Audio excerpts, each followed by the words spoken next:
marks a pivotal step in the journey of our second years towards completion of the first of their graduate degrees, their projects becoming public as we share them with our larger community. The last time we saw this group of students on this stage together, eagles descended from the heavens, Jupiter had to intervene, and Nick Trusty got flipped bodily over the pony. Simulating a tough play, demanding complex ensemble work and trust.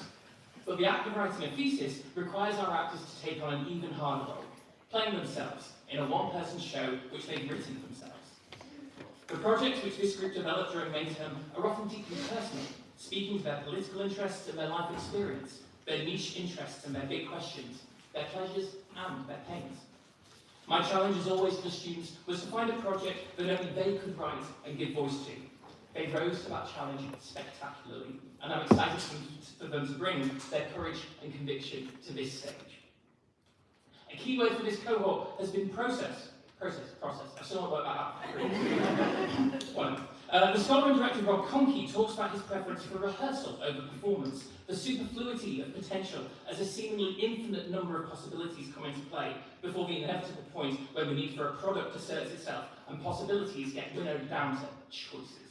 This cohort has been especially invested in process. This fall, I've been inundated by questionnaires, tables, charts, graphs, process maps, as students have looked for new ways to ask questions and represent data. The rehearsal, the process, is where we do our learning.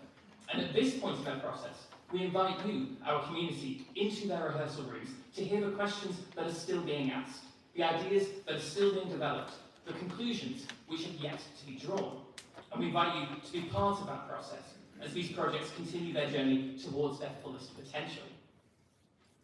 We have 4 sessions over the next 2 days here in the Playhouse, each split into 2 panels of 2 to 3 presenters with a short comfort break between the panels. Hopefully you all found programs in the lobby. If you haven't, they are out there. There are also QR codes on the doors. If you do have a physical program, please bring it back with you tomorrow, or otherwise Oscar will be very upset. Please note that the doors to the Playhouse will be locked during the sessions, so if you need to step outside the building, please let the house managers know so we can let you back in.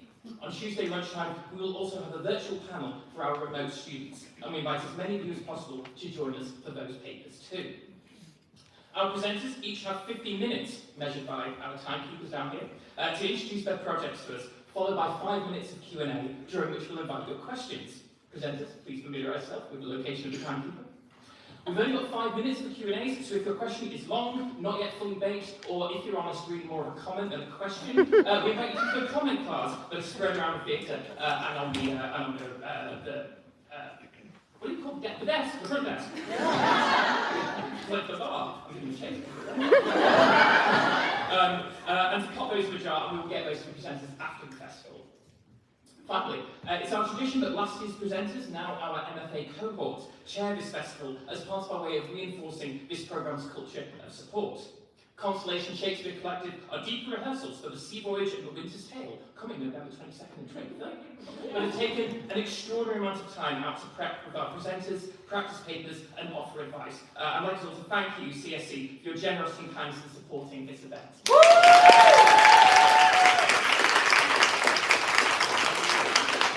CSC will also be hosting the toast, which we'll have after the final presentation tomorrow. I will now hand over to Grace and Fulk to kick off the first panel. Please, everyone, have a wonderful festival, and we'll see you on the other side.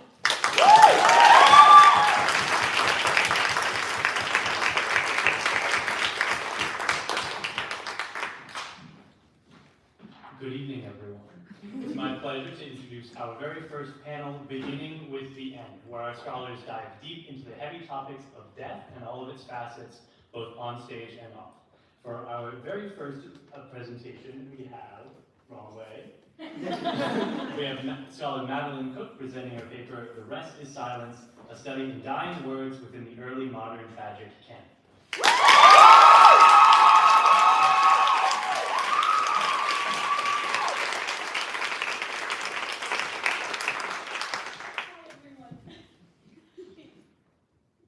I begin with the desire to speak with the dead.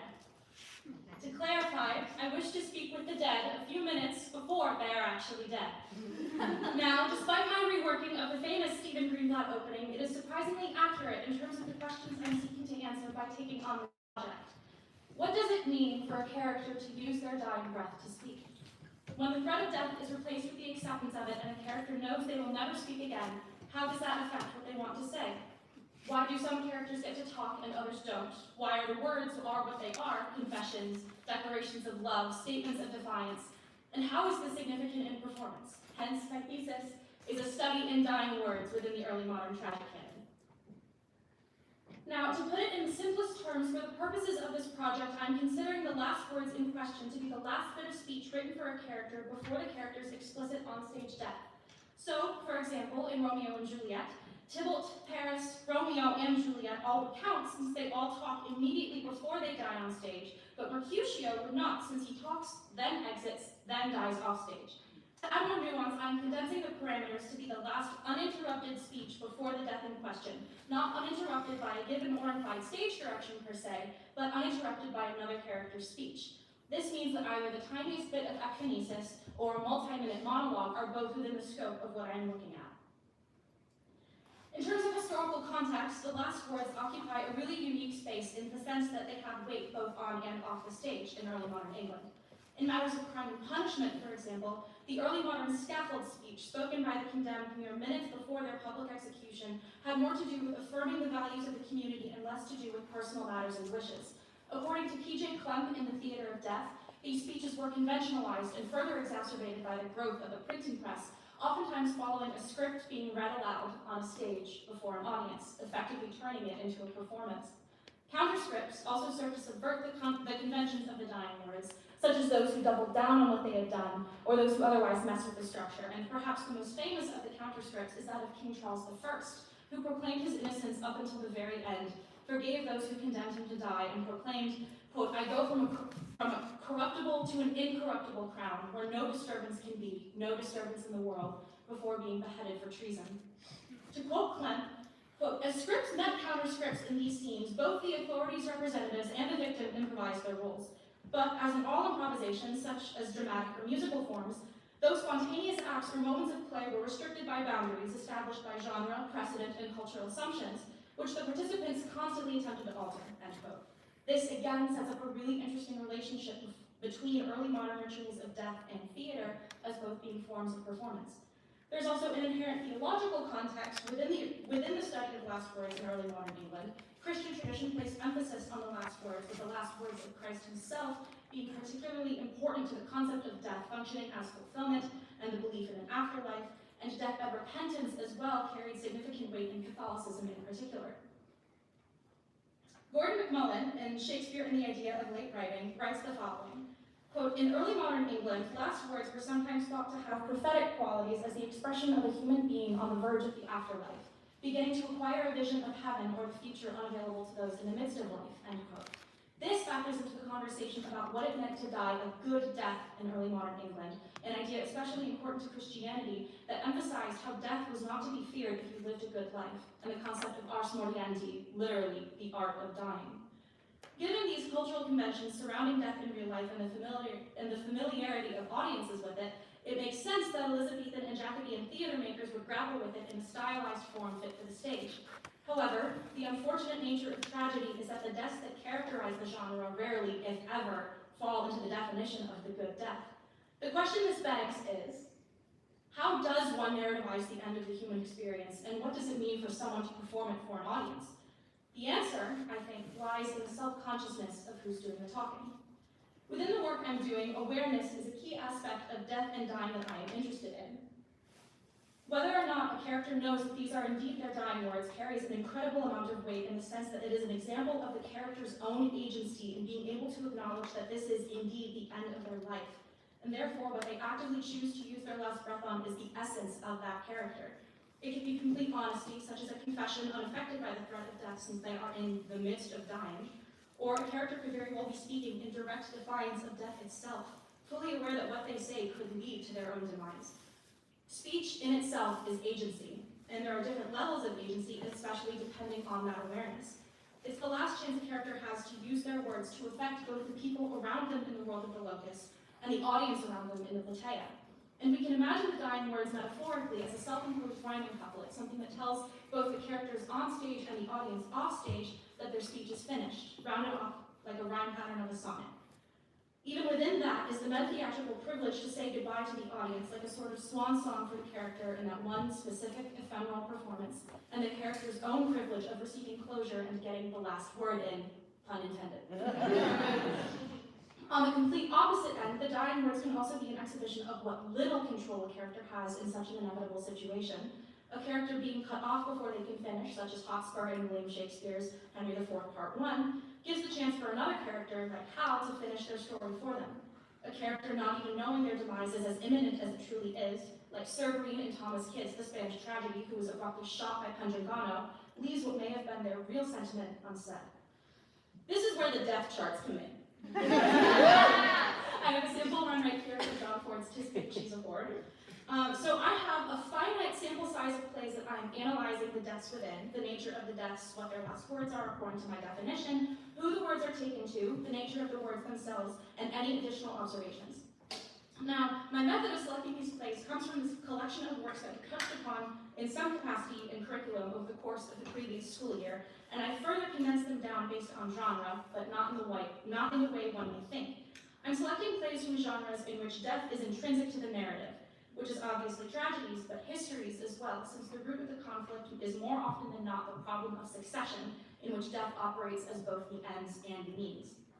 So, you may be surprised to hear that my case study for today is not a history, nor a tragedy, but instead a most lamentable comedy that, for me, is fundamental in understanding the basis of the tragic framework that my project seeks to analyze.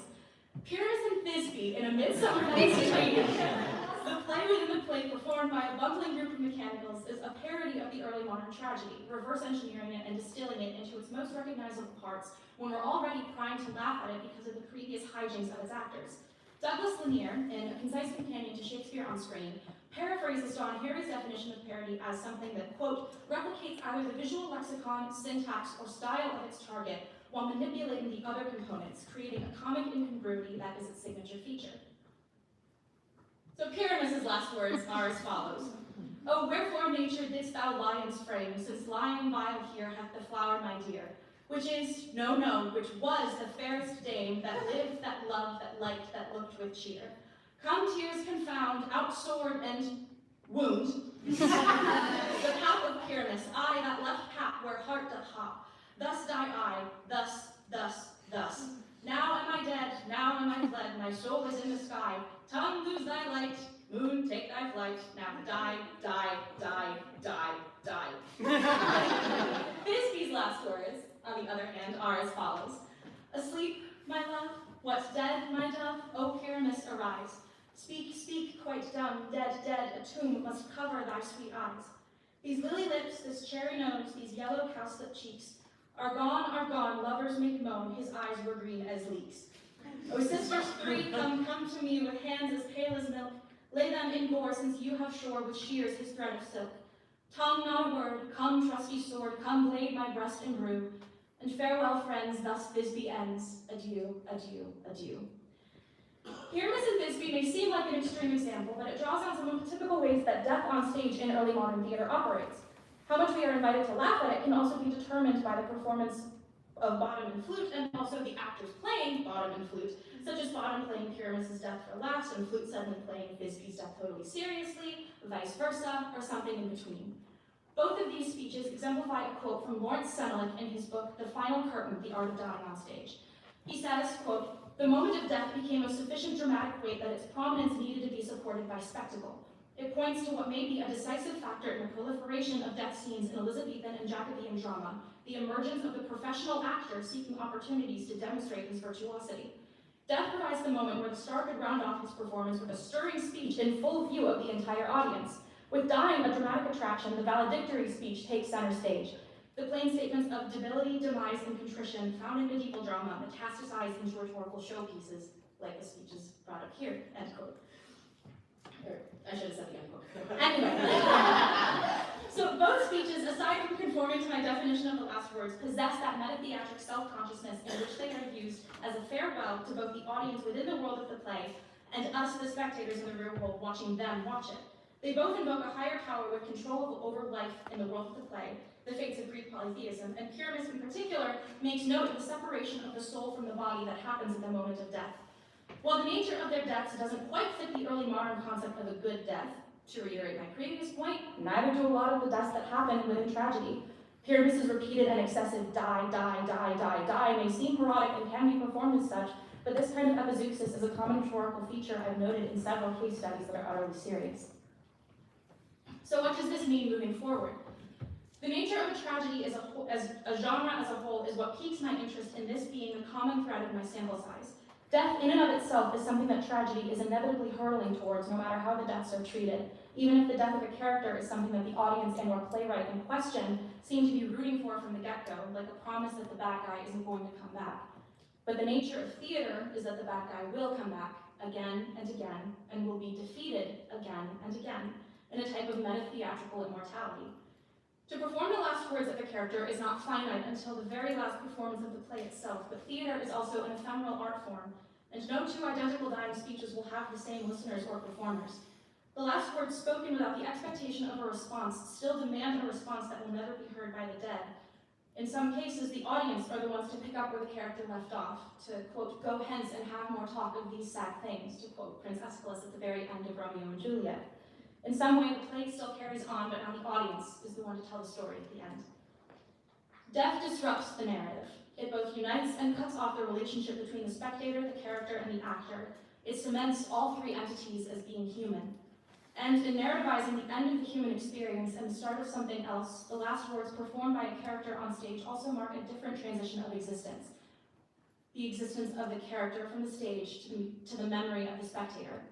How we are meant to react depends on the circumstances, the character, the directorial choices, and the actor, but the thread that runs through all of it is that we as an audience simply must listen. My overall hypothesis is that the study of dying words in early modern theater is significant in matters of performance and literary scholarship, and my project as a whole seeks to address the gap in said scholarship pertaining to this material. In terms of where I'm going next, I'm continuing my primary source research and keeping an eye out for patterns within the dying words themselves, such as connections between the nature of death and what they say, if certain character types or demographics have similar last words, patterns within subgenres of tragedy, and the outliers also mean just as much to me, and I'm so excited to find them. I would like to end on a quote that is not the actual dying words of a character. They are technically the penultimate anyway. About dying words. They are spoken by John of Gaunt in Act 2, Scene 1 of Richard II, and they are as follows. Oh, but they say the tongues of dying men enforce attention like deep harmony. Where words are scarce, they are seldom spent in vain, for they breathe truth that breathe their words in pain. He that no more must say is listened more than they whom youth and ease have taught to gloze. More are men's ends marked than their lives before, the setting sun and music at the close. As the last taste of sweets is sweetest last, writ in remembrance more than things long past. And so, in beginning with the desire to speak with the dead, I now seek and invite you all to do the same, to listen to them.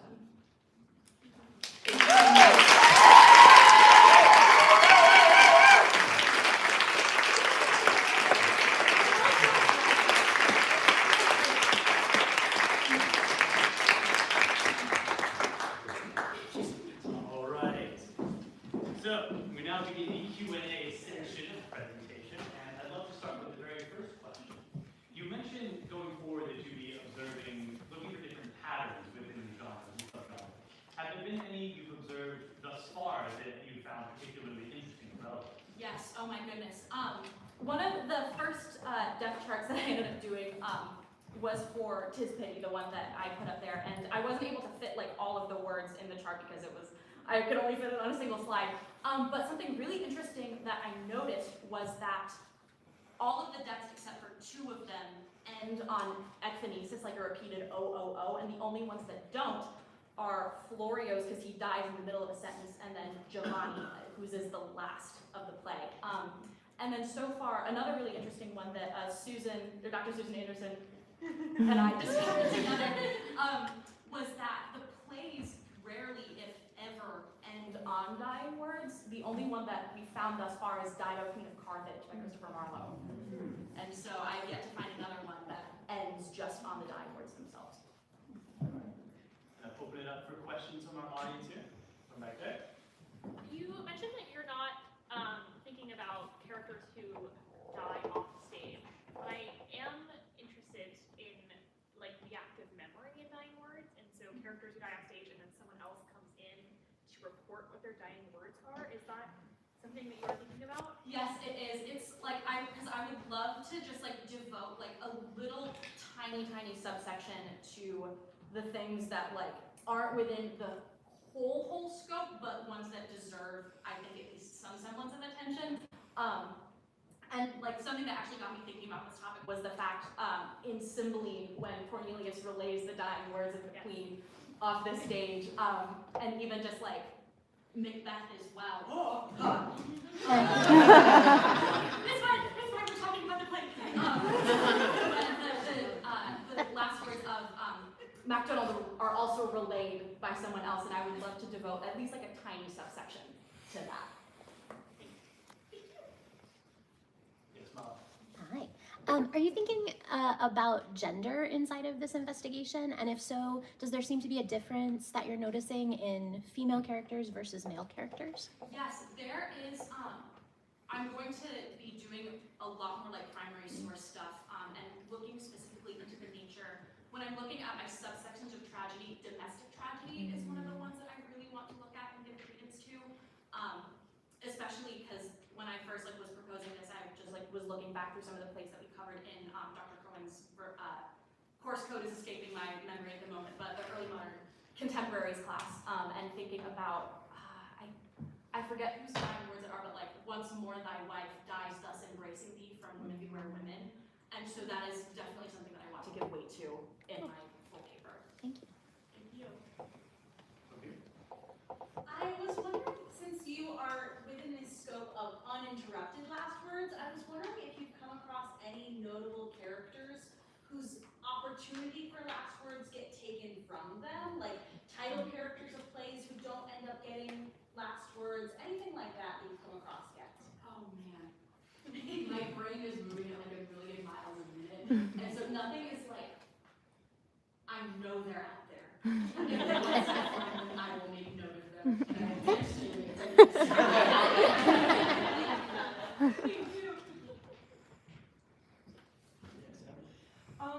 I am curious about how you are, and I think you might have mentioned it, but I just might be making things up in my brain, but like how you are defining like tragedy and the, like I'm thinking about some like tragic comedies and stuff like that, and wondering if that is within the scope of your thesis, or if you're going, I already have enough that is.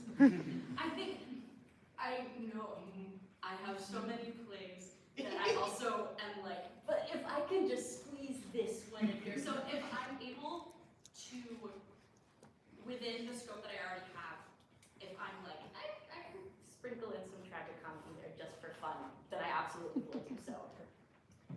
All right, I believe that's all the time we have for today. If you have further questions, go on your comment cards.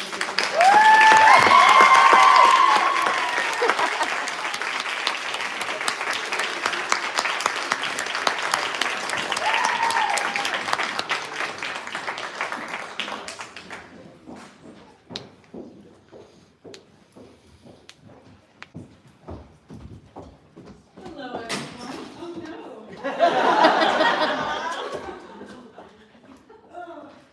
Wow.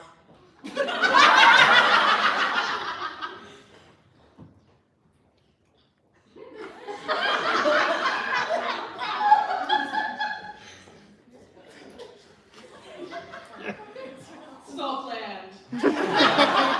The death of the remote. What are the remote's last word? I stole it from it.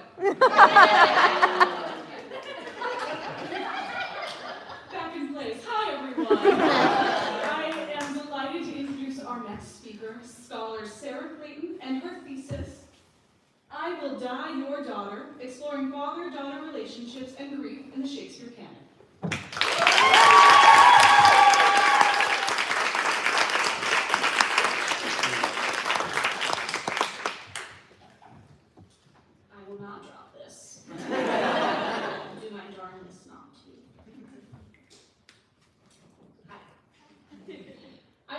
knew that my thesis was going to center around grief somehow. I just didn't know where I wanted to start. Originally, I was going to explore the feminization of grief using Hamlet as a case study and going into the long history of women performing as Hamlet. Then my mind drifted over the summer when I was working here at the American Shakespeare Center on the War of the Roses tetralogy, discovering that there are a ton of fathers and father figures within those plays. What I found even more interesting were the depths of the father/father figures and how those affected the characters of the play. I wanted to go deeper into parental deaths, and to do so, I decided to begin by systematically analyzing Shakespeare's representation of parents and children. I made a master chart listing out the father/father figures within Shakespeare's canon and discovered several things. First, I confirmed that there are an overwhelming number of father-son relationships compared to father-daughter relationships. With only 22 out of the 39 plays Shakespeare wrote having daughter characters, only 9 out of those 22 that have father-daughter relationships solely. From there, I wanted to see how grief fitted into this, so I explored and I questioned and I made a huge realization. Within Shakespeare's canon, you see plenty of sons mourning for their fathers, fathers mourning for their sons, and mothers mourning for their sons. But there is one missing individual within the family structure who rarely gets to mourn: the daughter. While daughters in Shakespeare's tragedies often die before their fathers, rarely do we see the father die before the daughter, and thus there is a lack of representation of the grief of daughters. My thesis seeks to understand and reappraise the significance of Shakespeare's few representations of daughters grieving. While scholars such as Diane Elizabeth Dreyer and Todd McFall have taken a Freudian approach to the psychology of father-daughter relationships, I have instead surveyed the plays with a particular focus on understanding Shakespeare's dramatic representation of grief. This presentation introduces my early work on grief in Shakespeare before turning my attention to how grief is performed by young female characters, looking at the historical context for mourning and how Shakespeare dramatized them. I will conclude with my main case study with Ophelia. In surveying the whole canon using our tables, I looked into deaths of all of these characters and categorized them according to whether the father died, the children died, or both. There are 8 plays in which a father dies and 2 in which the father has died before the daughter. There are 5 plays in which the children die, but not the father, and only 1 out of those 5 is a daughter. Finally, there are 8 plays in which the father and children die. 4 out of these 8 are father-daughter pairs. I cross-examined this with looking at the number of scenes shared between the fathers and daughters. Across all of this work, as I started noticing patterns, and I decided to try to create some new categories for redefining the nature of father-daughter relationships. The previous main taxonomical approach to Shakespeare's fathers and daughters is undertaken by Elizabeth Diane Dreyer. In her book, Dominance and Defiance, Fathers and Daughters in Shakespeare, in this book, Dreyer categorizes the fathers and daughters in Shakespeare's canon through a Freudian perspective, a psychoanalytic understanding of the relationships between fathers and daughters. The same framework is then used by Oliver Ford Davis in his study, Shakespeare's Fathers and Daughters. For my research, I took inspiration from this list, but I wanted to instead look at the relationships through a textual and dramaturgical understanding, not a psychoanalytic lens, because the psychoanalytic approach over-determines characters as if they are real people, whereas I prefer to understand the structural roles of characters and to leave the inner workings up to the actor. I began by recategorizing fathers according to their relationship to their daughters, and developed the following 4 categories. Fathers that haunt the narrative, absent fathers, disconnected fathers, and finally, antagonistic fathers. Fathers that haunt the narrative are father/fatherly figures who are pronounced dead before or during the play, but still actively affect the plot. Absent fathers are fathers who are alive in the narrative and still affect the plot, but are separated from their children for the majority of the play. They are not the main support system to the daughter protagonist of the play. Disconnected fathers are fathers who might not be close to their children or misinterpret what is best for their children, whether it is right or wrong. They have stronger presence in the story and affect the plot a bit more. Finally, we have the antagonistic fathers, a hostile father or are actively and they are against their daughters. Or not, they hurt their daughters in some way. In categorizing the fathers, I consider 2 criteria. 1, the amount of scenes/interactions between the father-daughter pairs in the play, and 2, the kinds of conversations a father-daughter pair had within the text.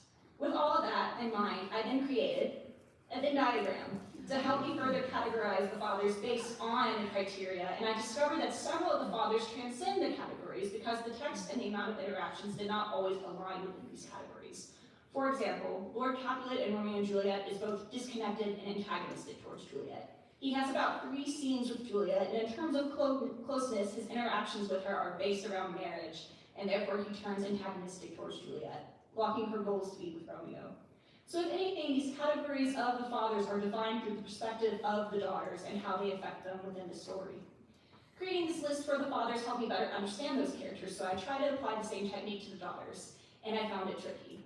As opposed to the fathers, the daughters do not stay consistent throughout the play. Instead, the relationship a daughter has with her father affects their plot in a dynamic way, so they ebb and flow throughout the play. My categories for the daughters revolved around their relationship with their fathers, and I have created the following terms which explain the stages through which these relationships move. A conformist relationship, a defiant relationship, an escape relationship, and finally a post-past-father relationship. A conformist relationship sees a daughter adhere closely to societal expectations of how a daughter should behave towards her father. Most daughters start the show off in this kind of relationship with their father, but do not stay there throughout the play. A defiant relationship sees a daughter refuse the societal expectations of how a daughter should behave towards her father. An escape relationship is one in which the daughter has managed to separate herself or has been separated from the direct influence of the father. Finally, a post-past-father relationship is one in which the father-daughter relationship no longer exists, usually because of the death of the father. After creating these definitions, I once again tried to categorize the daughters by creating a chart, but a Venn diagram really didn't work. Shakespeare daughters are more complex than the fathers, and their status changes along with the plot. Or rather, the plot is often driven by the changes in these relationships.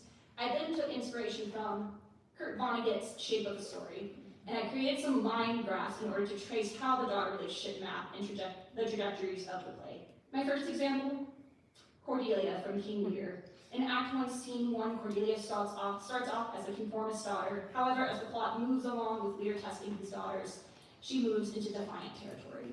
By the end of Act 1, she is then an escaped daughter. And the next time we see her in Act 4, Scene 3, she is walking the line between defiant and conformist. She goes back to conformist in Act 4, Scene 7, when she reunites with her father and she dies a conformist daughter. Next, I have Rosalind from As You Like It. She starts out as an escaped daughter, separated from her father, who is banished from court. By Act 1, Scene 3, she becomes a defiant daughter in relation to her other father figure when she goes against her uncle's wishes and dons on a disguise. She then walks the line between escaping and defiance, being away from her uncle and going against gender norms. She ends the show as a conformist when she is reunited with her real father. My final example, Ophelia. She stays consistently within the conformist category until the death of her father, when she goes straight into post-past-father category. Ophelia is an interesting case because she is the only active daughter character who we see experience the death of her father and live to showcase some grief, which places Ophelia the burden of being the main representation of daughter grief. So what is that representation? To answer that question, I looked into all the variations of Hamlet, the first quarto, second quarto, and first folio, to get a better understanding of how her grief is depicted and to see if there are any differences between the 3 variations. This involved focusing on the scenes of her madness. The first difference is in the stage directions. The first quarto states of enter Ophelia playing on a lute and her hair down, singing. This stage direction sets the scene as a performance in which Ophelia uses music to communicate her mourning to a private audience, an intimate moment that not everyone gets to see. The stage directions in the second quarto and first folio change the stage direction, with the first folio addressing Ophelia as distracted, while the second quarto just states enter Ophelia. What these stage directions do is help establish character goals. As Diane Williams argues in Shakespeare and Performance of Girlhood, that Ophelia in the first quarto is clear and precise about what she's about to do. She is setting up a performance, a playlist, if you will, in order to express her grief, while Ophelia in the second quarto and first folio is presented as existing within a state closer to madness than to simple grief. My second discovery revolves around the order of the songs, as well as the specified extra prompt. By giving Ophelia a lute to perform her songs with, she commands the attention which her mourning deserves. And along with that, the order of the songs change the meaning of the madness. In the first quarto, the order of the songs is Washington, followed by Go From My Window, and then by Tomorrow St. Valentine's Day. In the second quarto and first folio, Go From My Window and Tomorrow St. Valentine's Day are swapped, thus changing the connotations of the song. Washington was a popular ballad about a long-lost girl, a song about mourning for the loss of a loved one. Williams goes on to describe the connotations and significance of the song. Ophelia translates this song about a lost girl, the transience of desire and the fickleness of women, into a song of mourning for the loss of a loved one whose identity moves artfully and obscurely between references of her true love and to her dead father. As she replaces the girl in the song with her own lost loves, Ophelia transforms a song that reflects upon elusive, desirable girlhood into one that expresses her own grief and objection, offering a nutshell version of her own trajectory through the play. The first quarto's arrangement of songs helps establish that Ophelia is working consciously through her grief, rejecting the idea of madness within her performance. The arrangement of the songs within the second quarto and first folio, on the other hand, establish her as not having full awareness of the grief and connect with the idea of Ophelia seeing the connection rather than already having it like in the first quarto. My final argument concerns the treatment Ophelia is given by her onstage audience. In the first quarto, Gertrude and Claudius start the scene off talking about their guilt surrounding Hamlet killing her father in connection to Ophelia's grief. Throughout her madness, Ophelia is never interrupted or stopped, and she even has a moment of strength when she is interrupted and she stands her ground. Ophelia is given more agency and expression with her grief, unlike the second quarto and first folio. Within those two texts, Gertrude dismisses Ophelia's feelings. There is no sympathy, and she is constantly being interrupted by the people around her. Her grief is not treated with sympathy or seriously. It is purely seen as madness. With all this in mind, I have asked myself why. What changed between all these renditions? Why is Ophelia taken seriously in her grief in one text but disregarded in the others? And if the first quarto was an earlier version, as recent scholars have argued, why change the nature of Ophelia's grief? I was struck by this quote from Anne Thompson in Neil Taylor's art edition of Hamlet. Men may go mad for a number of reasons, including mental and spiritual stress. But women's madness is relentlessly associated with their bodies and their erotic desires. Melancholy was a fashionable disease among young men in London in the late 16th century, but it was associated with intellectual and imaginative genius in them, whereas women's melancholy was seen instead as biological and emotional in its origins.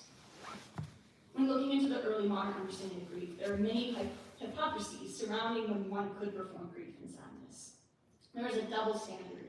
Grief was understood to be womanly, and so men were treated as unmanly if they presented grief. But grief was also treated as excessive and irrational, and thus women who grieved were treated as mad. Tobias Doring talks about this idea in his chapter Elizabethan Revenge Tragedies in Performances of Mourning and references to Hamlet. Shakespeare's tragedy of failed mourning compels its audience to think about the powers of convention and to question the relationships between conformity and performance. When looking at the depiction of Ophelia's grief, it is the failure of the people/society around her that create the failure of her mourning that can help me further understand the historical connotations surrounding grief within early modern England. I myself am a daughter within the post-past father category.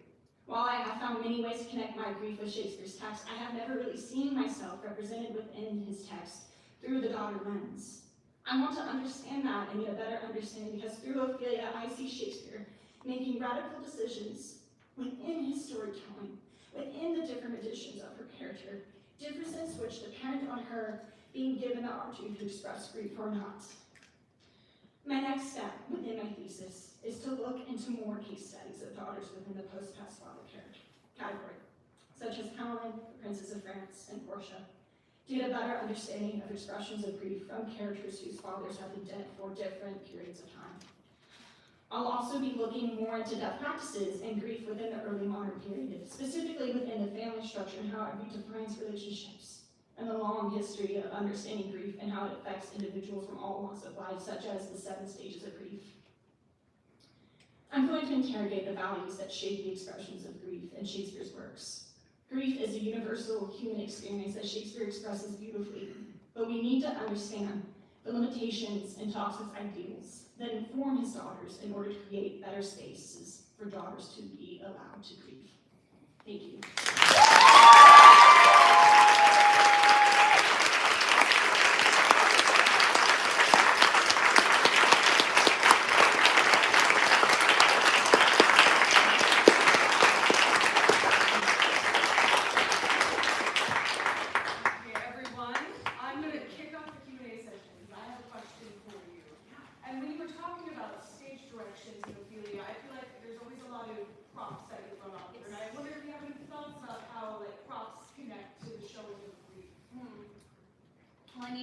along with the lute, or Ophelia, that'd be crazy if she did the flute.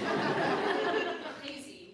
Along with the lute, of course she has her flowers, and a lot of those flowers represent different connotations within flower language in which the use of the flowers helps describe and connect her own mourning and sadness to it. So of course, like rosemary being meant for remembrance. I don't remember all of the flowers at this moment, but that being the big one, especially when it comes down to when you stage that scene, if she were to hand out those flowers, how you can hand them out. There's also the radical decision to not have flowers on stage, and I think that's incorrect.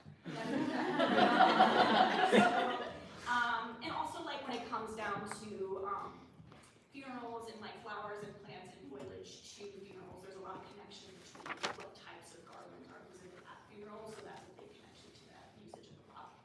Awesome, thank you so much. We're gonna open it up for some more questions. I see Nick over here.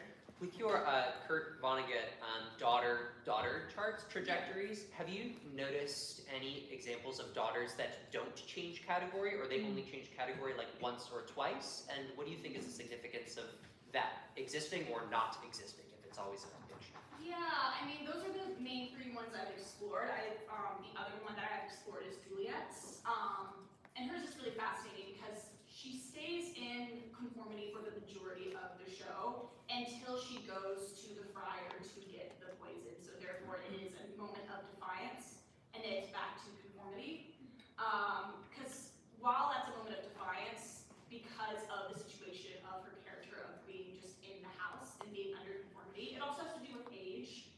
That's something I'm specifically looking at with the characters and like their specific ages.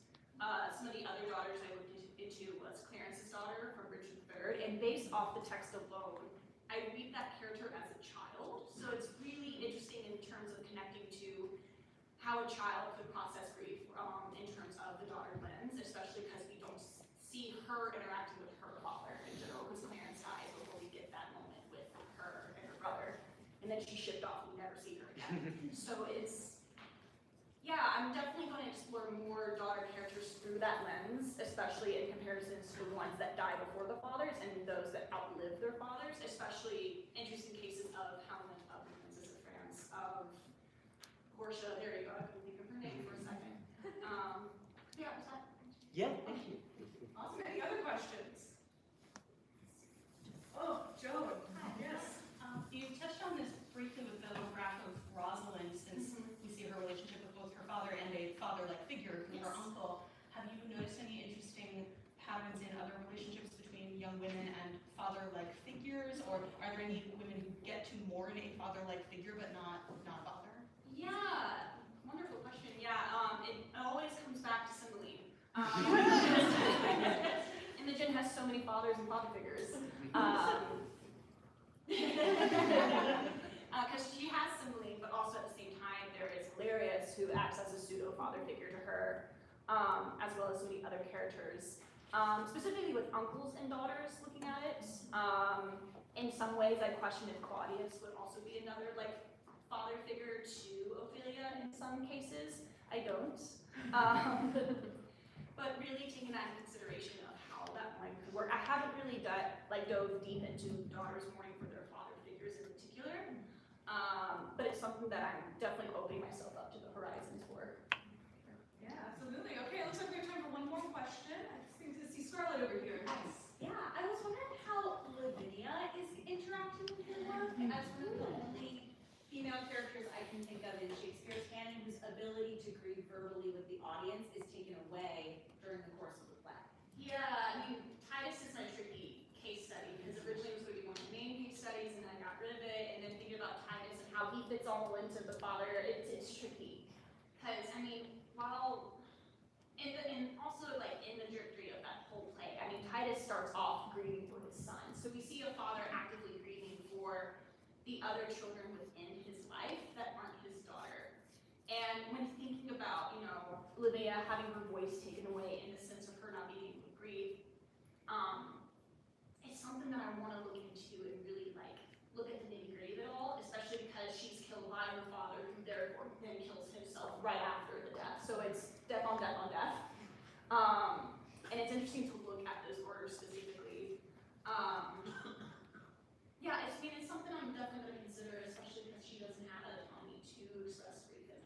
what I mean? And that's where I would kind of get creative in the sense of how I look into a case study like that. So maybe looking at specific, performances, specific productions, and see how people go about with expressing that grief. Yeah, you got me there. Yeah, and on that note, this is the end of the Q&A for this panel. If you have any other questions, please feel free to put them on your comment cards. Thank you.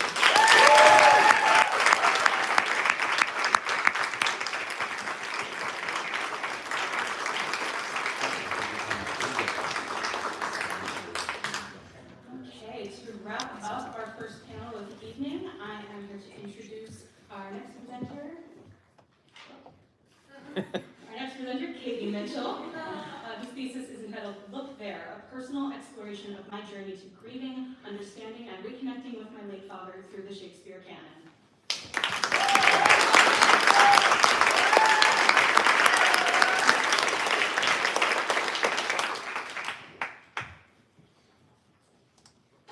Good evening. Before I get into my thesis project, in order to ensure your comfort during my presentation, I want to begin with a content warning. This speech will mention instances of death, parental loss, and suicide. I'm including this content in order to provide context for the origins of this thesis and to illuminate its goals moving forward. So if any of these elements are triggering to you, please do whatever you need to do in order to prioritize your mental health. I was a senior in college when I played MLitt. The impact this process would have on my life was unforeseeable, launching my motivation to accept my first post-grad acting apprenticeship, establish a relationship with my city's professional Shakespeare company, and eventually lead me to pursue my graduate studies in Shakespeare and performance. But the looming impact this play would have on my life would also soon become really complicated. My family's unbridled support during that show was irreplaceable, my father attending multiple performances during that February weekend in 2017. The next year he died unexpectedly, and my personal and professional lives were flipped upside down. This is Jeffrey Mitchell, and he was my father. I lost him when I was 23 years old, and now, as I have entered my 30s, I carry him with me every day that I step into my favorite place, the rehearsal room. As practitioners of early modern drama, you can imagine the strange flux of mentality this sometimes creates, or perhaps you relate to it directly. Some days it feels impossible to navigate, but I've always felt there was something important there as well, that there is something in Shakespeare's plays providing me with a tether that connects me to my dad, a liminal yet familiar space where he is always present and accessible to me. Other times, it is intrusive and detrimental to my mental health, but this tether remains, and I've grown more and more curious about it. My thesis project is titled Look There, a personal exploration of my journey to grieving, understanding, and reconnecting with my late father through the Shakespeare canon. My thesis uses an archive of plays, memoirs, and psychological sources in an effort to understand how I have continued to grieve my father both on and off the stage in Shakespeare and performance. It is here that I will share with you the unfortunate detail that my father's story did end by his own hand. I share this because it is a major facet of his death that has contributed to my complicated reckoning with it afterwards. There are a multitude of possible answers to the big question, why? The attempt to find these answers is what has frequently fixated my mind on things and often gets in the way of my work. I think this is important to include in this presentation because when people's lives end this way, it often goes unacknowledged, pushed to the background, unspoken of, because it makes us uncomfortable. I am committed to attempting to understand the ending of his life as long as it takes me to do so. This decision, while you could say it was rather inconvenient and life-altering for me and my family, is one I must reckon with in order to attain peace. I think that giving voice to the reality of how his story ended is a way that I can ensure his life is given the space and recognition he deserves. My goal is for this project to clarify the effects of grief on my profession as a stage actor. By achieving then a deeper understanding of how to apply these complicated feelings to my work, I will hopefully have produced a resource for other theater artists looking to reconcile their own suffering while producing a safe and authentic performance. A major tool of my exploration is Jane Gallup's anecdotal theory. In essence, Gallup has coined this idea as a method of recalling a personal anecdote in order to discover its potential theoretical insights. I will turn to memoirs and autobiographical works of artists with experiences like mine who use their grief as a means of creation. I will also extrapolate sections from my own past acting journals and compare the processes of others to my own. By returning to anecdotal theory, I can reflect on my findings and discover how they contribute to my process as an actor. As I mentioned, while exploring anecdotal theory, I am also spending time with the works of other artists who have activated their personal experience of loss and applied it to creation. I'll show you a couple of examples. In 2006, Alison Bechtel published Fun Home, a family tragicomic, a graphic memoir through which she revisited memories of her upbringing in rural Pennsylvania, particularly her tumultuous relationship with her father. While Bechtel was able to discover her own homosexuality as a young college student, her father wrestled with his demons of being closeted his entire life.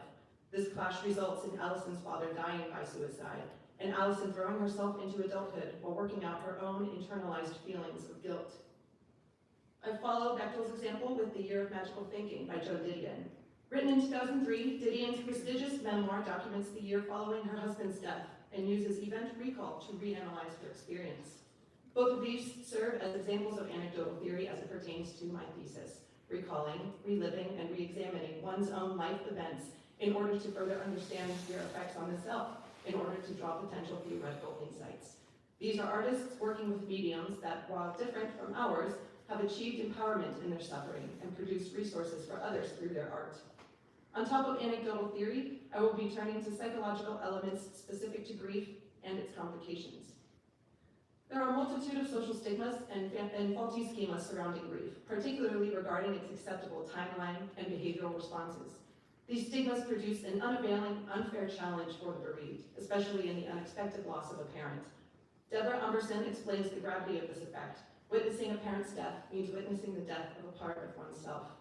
For stage actors whose careers are rooted in the embodiment of vulnerability, their real-life grief often goes unaddressed, while simultaneously being accessed in the building of the performance.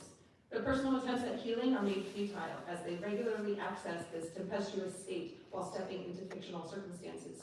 As a result, our personal task of mourning properly is either neglected entirely or utilized for emotional leverage in an unsafe, unsupported way on the stage. This coincides with the ideas from several scholars of psychology, offering some terminology for this complicated area of feeling. Umberson illustrates the effects of the unexpected crisis, emphasizing that in losing a parent, our inner child does not expect that there will be major changes in the way we experience the world or react to it. Frank Eichsemitan builds on John Bowlby's attachment theory, which is based on the child-to-parent dyad and extends throughout the lifespan. Attachment theory, for those who might not know, emphasizes the significance of the early emotional bond formed between a child and their caregivers from birth.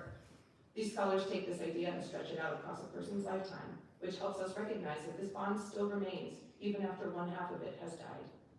What I'm able to do with all of this is apply it directly to my process as an actor. I'll turn here to some of the questions that catalyzed the beginning of this project. Why do I feel the most connected to my father in the performance of Shakespeare's plays? How has my complicated grief shaped and affected my understanding of the circumstances of Shakespeare's grieving characters? What has incorporating this into Shakespeare's text given back to me? In reflecting on the acting techniques from my undergraduate training, I found both positive and negative instances where I resorted to Lee Strasberg's emotional memory recall. As you can imagine, especially in rehearsals taking place soon after it happened, this was not always a process conducive to my health as a young actor, but it did allow me to start thinking of smarter ways I could use this deeper, complicated, ever-changing perspective of grief. In revisiting journals from therapy sessions, I was intrigued by the level of overlap between certain psychiatric exercises and other acting techniques. For example, my therapist at one time conducted a role-play scenario based on a Gestalt therapy technique known as the empty chair, during which she had me speak to my father, imagining him sitting across from me in, you guessed it, an empty chair. Telling him things I wish I could say to him and asking questions I wish he could answer. During this, she would have me switch to that seat and speak to myself from my father's perspective, verbalizing in a way the answers to those questions and responses to my feelings. Actors in the room right now might be drawing some similarities between the empty chair and the techniques of one Sanford Meisner. A major goal here is to learn how to communicate with the scene partner without concentrating on ourselves, rather to focus our attention on the other person, responding to the immediate environment and maintaining presence through exercises of repetition. The combination of these serves as an example of the process of role-playing, the hypothetical back and forth exchanging of words that has encouraged me to get out of my own head, trading my instinct of overthinking for the ability to connect fully and truthfully in the moment. They both have contributed to my healing not only as a grieving daughter, but a grieving actor who has not always been responsible with bringing my own emotional circumstance into the work. Here's where Shakespeare comes in. I want to focus on some specific moments in Shakespeare's plays that continue to demonstrate this overlap of character and psychological discovery. I invite you to retain the image of the empty chair exercise as we explore the following text from King Lear. Pray do not mock. I am a very foolish fond-willed man, fourscore and upward, not an hour more nor less. And to deal plainly, I fear I am not in my perfect mind. Methinks I should know you and know this man, yet I am doubtful, for I am mainly ignorant what place this is, and all the skill I have remembers not these garments, nor I know not where I did lodge last night.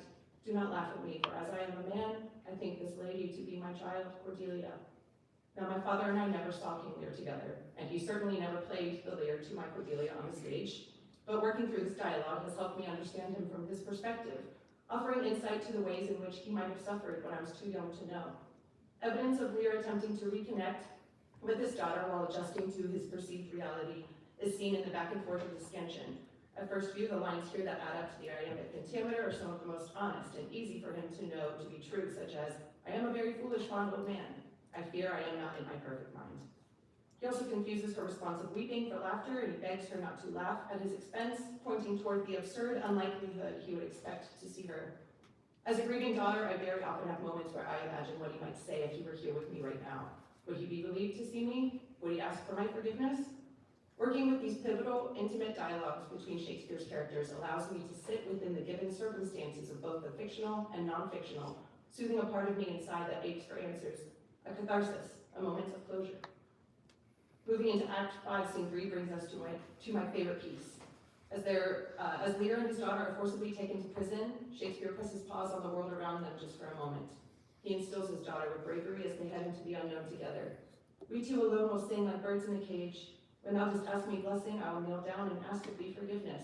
So we'll live and pray and sing and tell old tales and laugh like gilded butterflies and hear poor rogues talk of court news, and we'll talk with them too.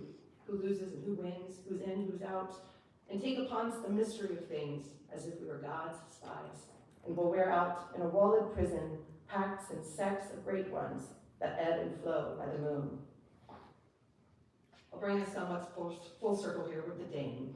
I've been reflecting on the process of Hamlet and how the events of the play loomed over me in a way that foreshadowed the hurdles that my life would soon face. With this thesis, I am interested in revisiting this play and how I would apply new techniques to rehearsal and character building. While I was proud of my Hamlet, I was a 22-year-old woman who had never experienced that kind of monumental loss and grief. I am curious about what would be different if I were to approach the play again now, as a 30-year-old graduate student who not only has lost my own father, but has grown and learned a lot from moving out of my hometown, living on my own, and wrenching myself out of the times where I felt cornered by my own pressure to fulfill something. Reflecting on this play provides an opportunity to develop my initial thesis argument, thinking through the process of what it looks like to grieve someone we miss, and applying this fundamental human experience to my own identity as an actor of early modern drama. Looking toward the end of my project and what I might find, I hope to understand more about what it is in the canon that continues to allow me to feel connected to my father, and then learn how to use that in a healthy, productive manner moving forward as an actor of early modern drama. I hope to carry a more nuanced understanding of how I carry grief with me in my work, how others do the same, and how we all might consider approaching the work without forcing ourselves away from missing those we have loved and lost. As Andrew Garfield once said to Stephen Colbert, this is all of the unexpressed love, the grief that will remain with us until we pass. I think Andrew's words point to a responsibility we have as well, to handle this fundamental human feeling with care when it demands to be felt. This unavoidable, unfathomable feeling that can't be fixed can be something that drives us forward, our loved one in the passenger seat. As humans, it is vital that we acknowledge our grief. As artists, it is important that we recognize the potential for it to unlock new levels of understanding, especially within these early modern plays. While the tone of this thesis project is mournful, I close with this. If you have resonated with anything I've presented today, I invite you to feel empowered.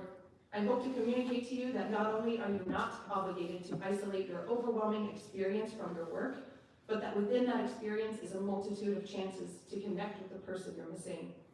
How exciting that as scholars and performers of these early modern texts, we have the opportunity to find something new every time we revisit them. I think there's a gift in there, that as long as the texts remain fresh and new, we can continue to find our loved ones in there, in the work that drives our hearts forward. Thank you.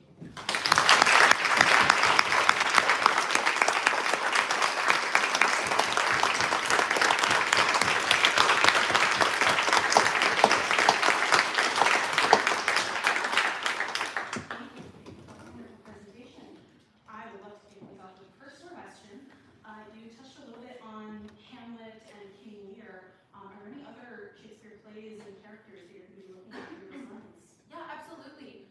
I am particularly interested right now in visiting the early Henry plays as well. I think Hal has already been mentioned a little bit, but I'm really fascinated by the long timeline he has with his father Henry before he dies. I think he reckons with that death before and obviously after it happens, and as he reckons with his new responsibility, and then also with the father figure element as well. You know, his reaction to Falstaff passing is very fascinating to me in the same way. So Henry's for sure. Thank you. Let's open it up to some questions from the room. Scarlett? Yeah, you touched on it briefly, but I was wondering how art therapy as a practice might interact with your research, whether you've done any looking into that at all. That's really interesting. So like visual art as a means of expression. Yeah, and I'm not sure if art therapy uses theater at all either. I have no idea.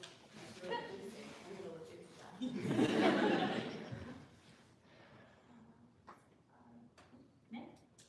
What are some, have you noticed any strategies or tools that you have taken note of either in yourself or in others to take care of yourself in a rehearsal process when doing plays about grief, or contrarily, how to be especially brave in those moments? So to take care of yourself, but also to push yourself in a healthy way. Have you noticed any trends or observations about that? I'd be really interested to find ones that are particularly active and involve like leaning into that in a safe way, because the majority of things that I've been familiar with surround the idea of completely leaving it at the door, you know, as we're supposed to leave anything not conducive to work at the door. But there's something about that feeling that is impossible to do. So I think that's sort of what I'm interested in finding, is ways to bring it in a productive manner. That makes sense. Thank you. You talked a bit about how leaning into that and all those things informs acting, grieving characters. I'm wondering if maybe in the future or anything, if you see any connection between like embracing that and working with that and characters where that connection is not necessarily as obvious, like what that work does for you as an actor and how it informs non-grieving characters. Interesting. So when death is not even really an element in the material in front of you, but you're so right, because it's always going to be a part of whatever we're working on. That's really, that gives me a new perspective.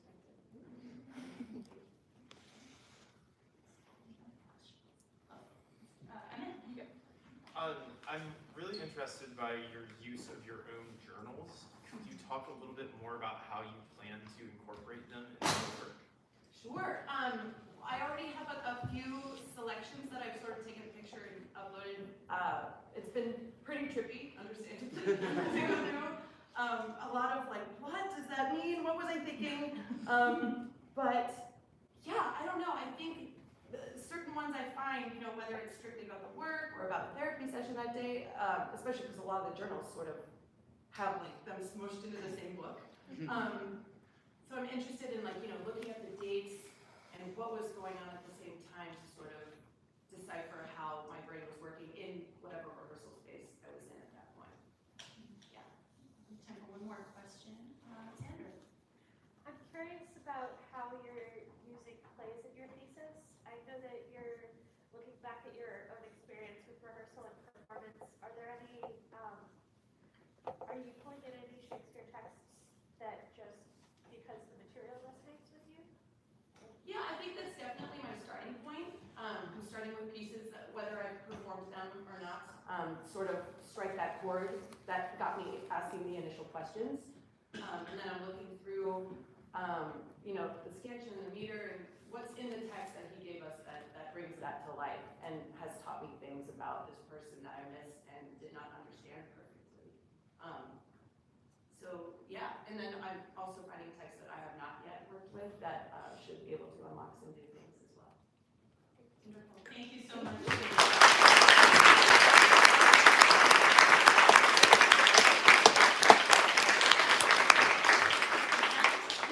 Our first panel of the evening. The next panel will begin in about 10 minutes, so please enjoy a brief break, and we'll see you back here shortly.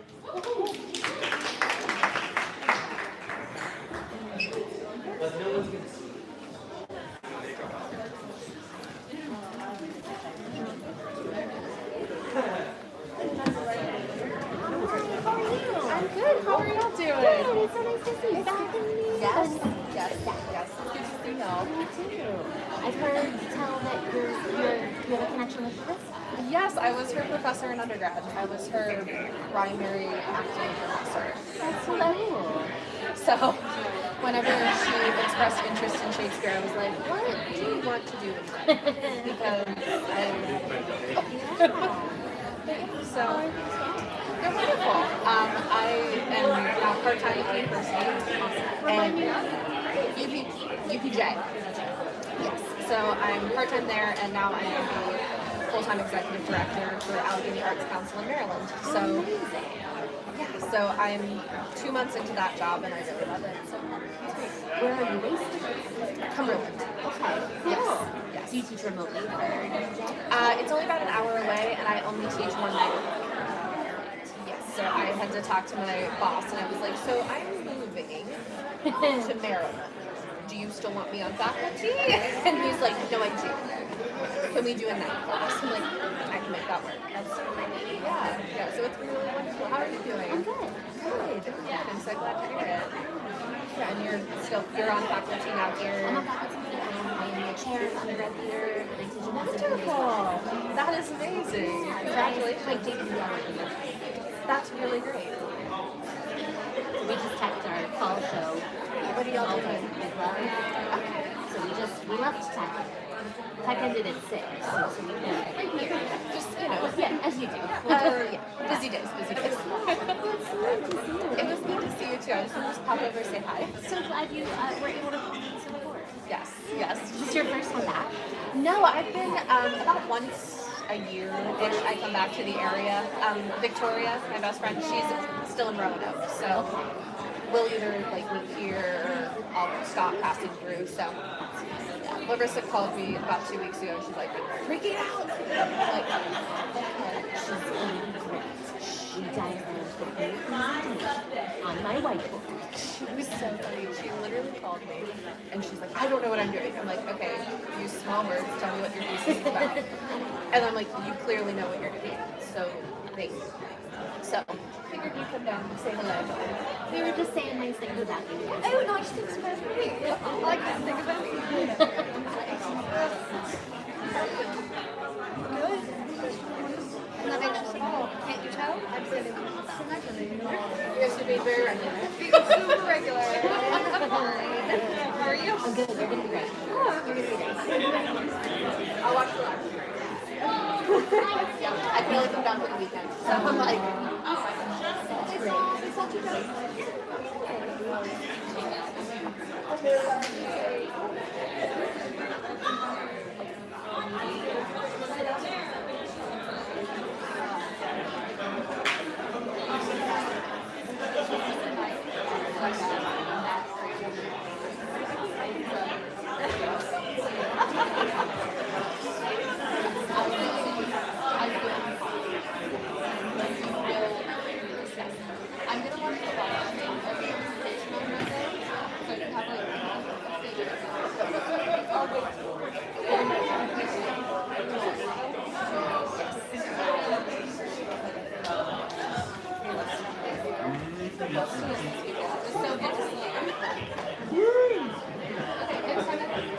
Next time you come down.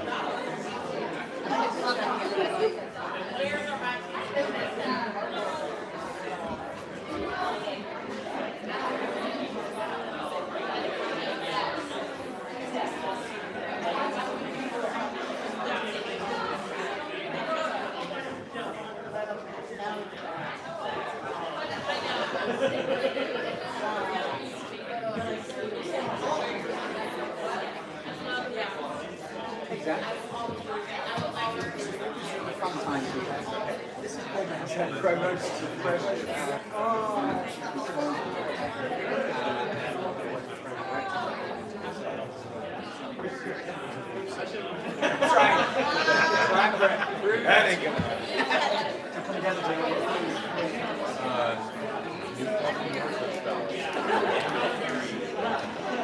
Very similar. Yeah, so what a way to end the session, the first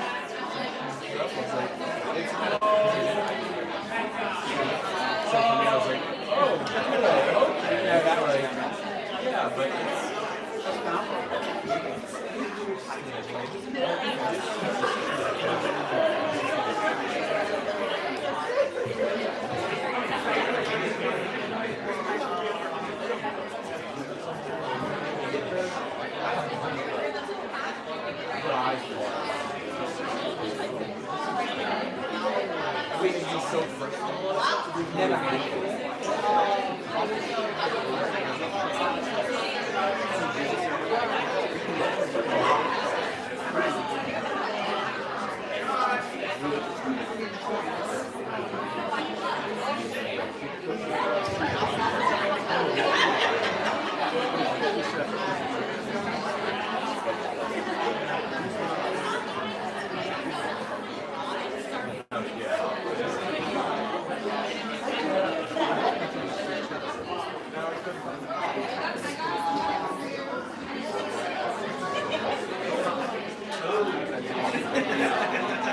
Hey, mister, how are you? What are you doing? You know, well, that's okay.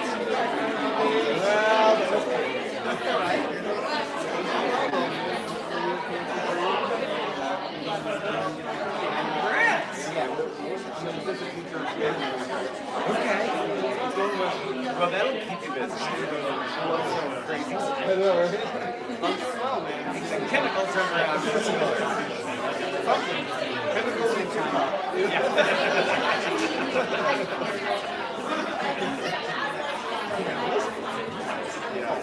I didn't get that much.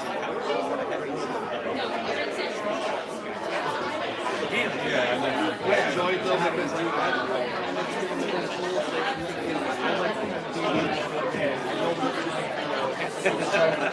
I realize this sucks.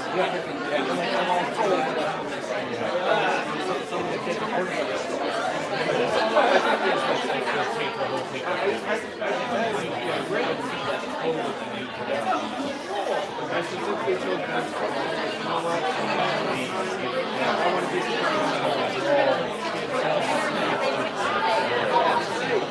in about a year.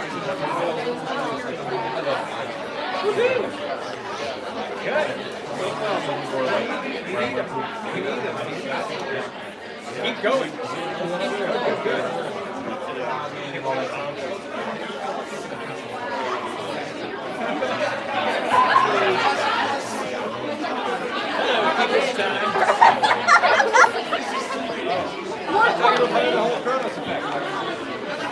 Pretend you are. Just keep doing this. Even if you don't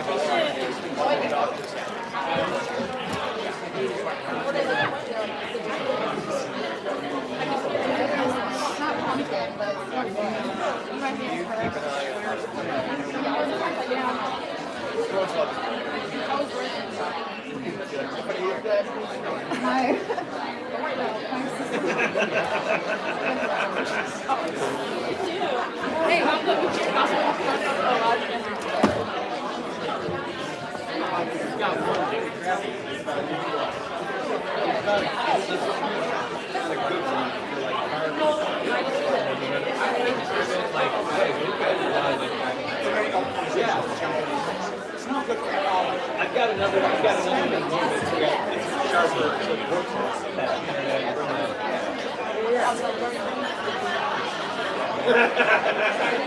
she won't think of me as one. JK, this is Molly Ceramic, dramatic searching, pedagogy, movement, trouble, causing trouble. So Zach is coming down from Central New York and East Central New York to visit the program to see we've been in conversations for quite a long time. Yeah. Conversations in cars. Yeah. It's a good weekend to be here. Yeah, it's been an associate with capping this off as my last night. Had we known, it would have had you at our temper or something. We could use some experience. Oh, that was great. How did it go? What player? Yeah. It's like a feminist, service, rage, ballet, tomatoes, salsa. 20. Wow. Half of 20%. More or less too.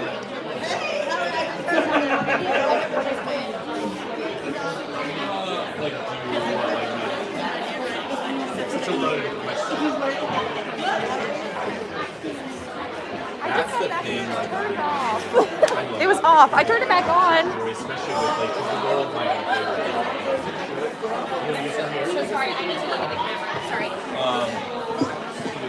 Sorry, I don't know what occurred. Like It was completely off. I just had to turn it back on. sometimes if this gets jostled, Okay. it will, because it will only stay on if it's plugged in. Okay. If that happens, just plug in and start it as soon as you can. But it'll store automatically, so the last recording is fine in there. It should. Okay. It should. Yeah.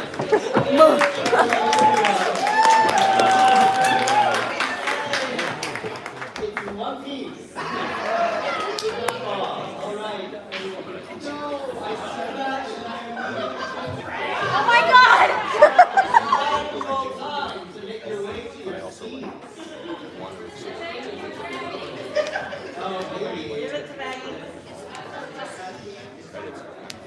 Hi everyone. Welcome back to the part 2 of our first session of the 2025 MLitt Thesis Festival.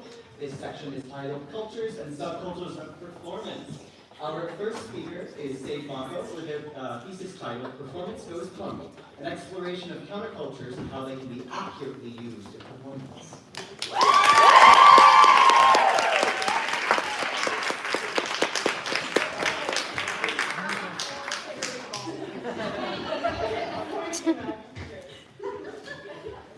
Hi, my name is Sage, and this may be an unpopular opinion, but Hamlet, both the play and the character, is not punk. If you think that they are, allow me to explain how you are wrong.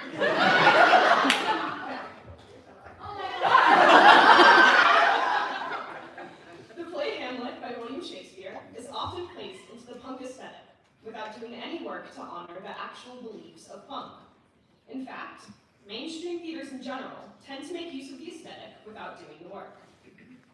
This presentation, How to Punkify Your Production, will work to define countercultures with a focus on punk, by taking a look at the many different ways that people embody it. Often, the punk that is seen on stage in mainstream theater is a type of punk called preppy punk, which does not honor what punk is actually for. I will explore how productions can research and incorporate the beliefs of punk in order to move their production from preppy punk to a truer, but still audience-friendly, softcore punk.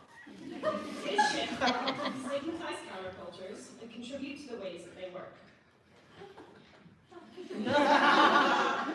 Countercultures, as defined by J. Mocko in his book Countercultures, The Promise and Peril of a World Turned Upside Down, are when the normative system of a group contains, as a primary element, a theme of conflict with the dominant values of society, where the tendencies, needs, and perceptions of the members of that group are directly involved in the development and maintenance of its values.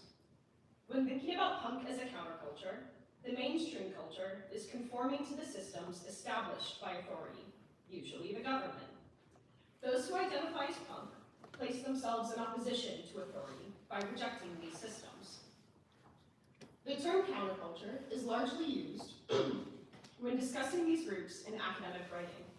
A more recognizable term would be alternative, which means existing outside of mainstream culture.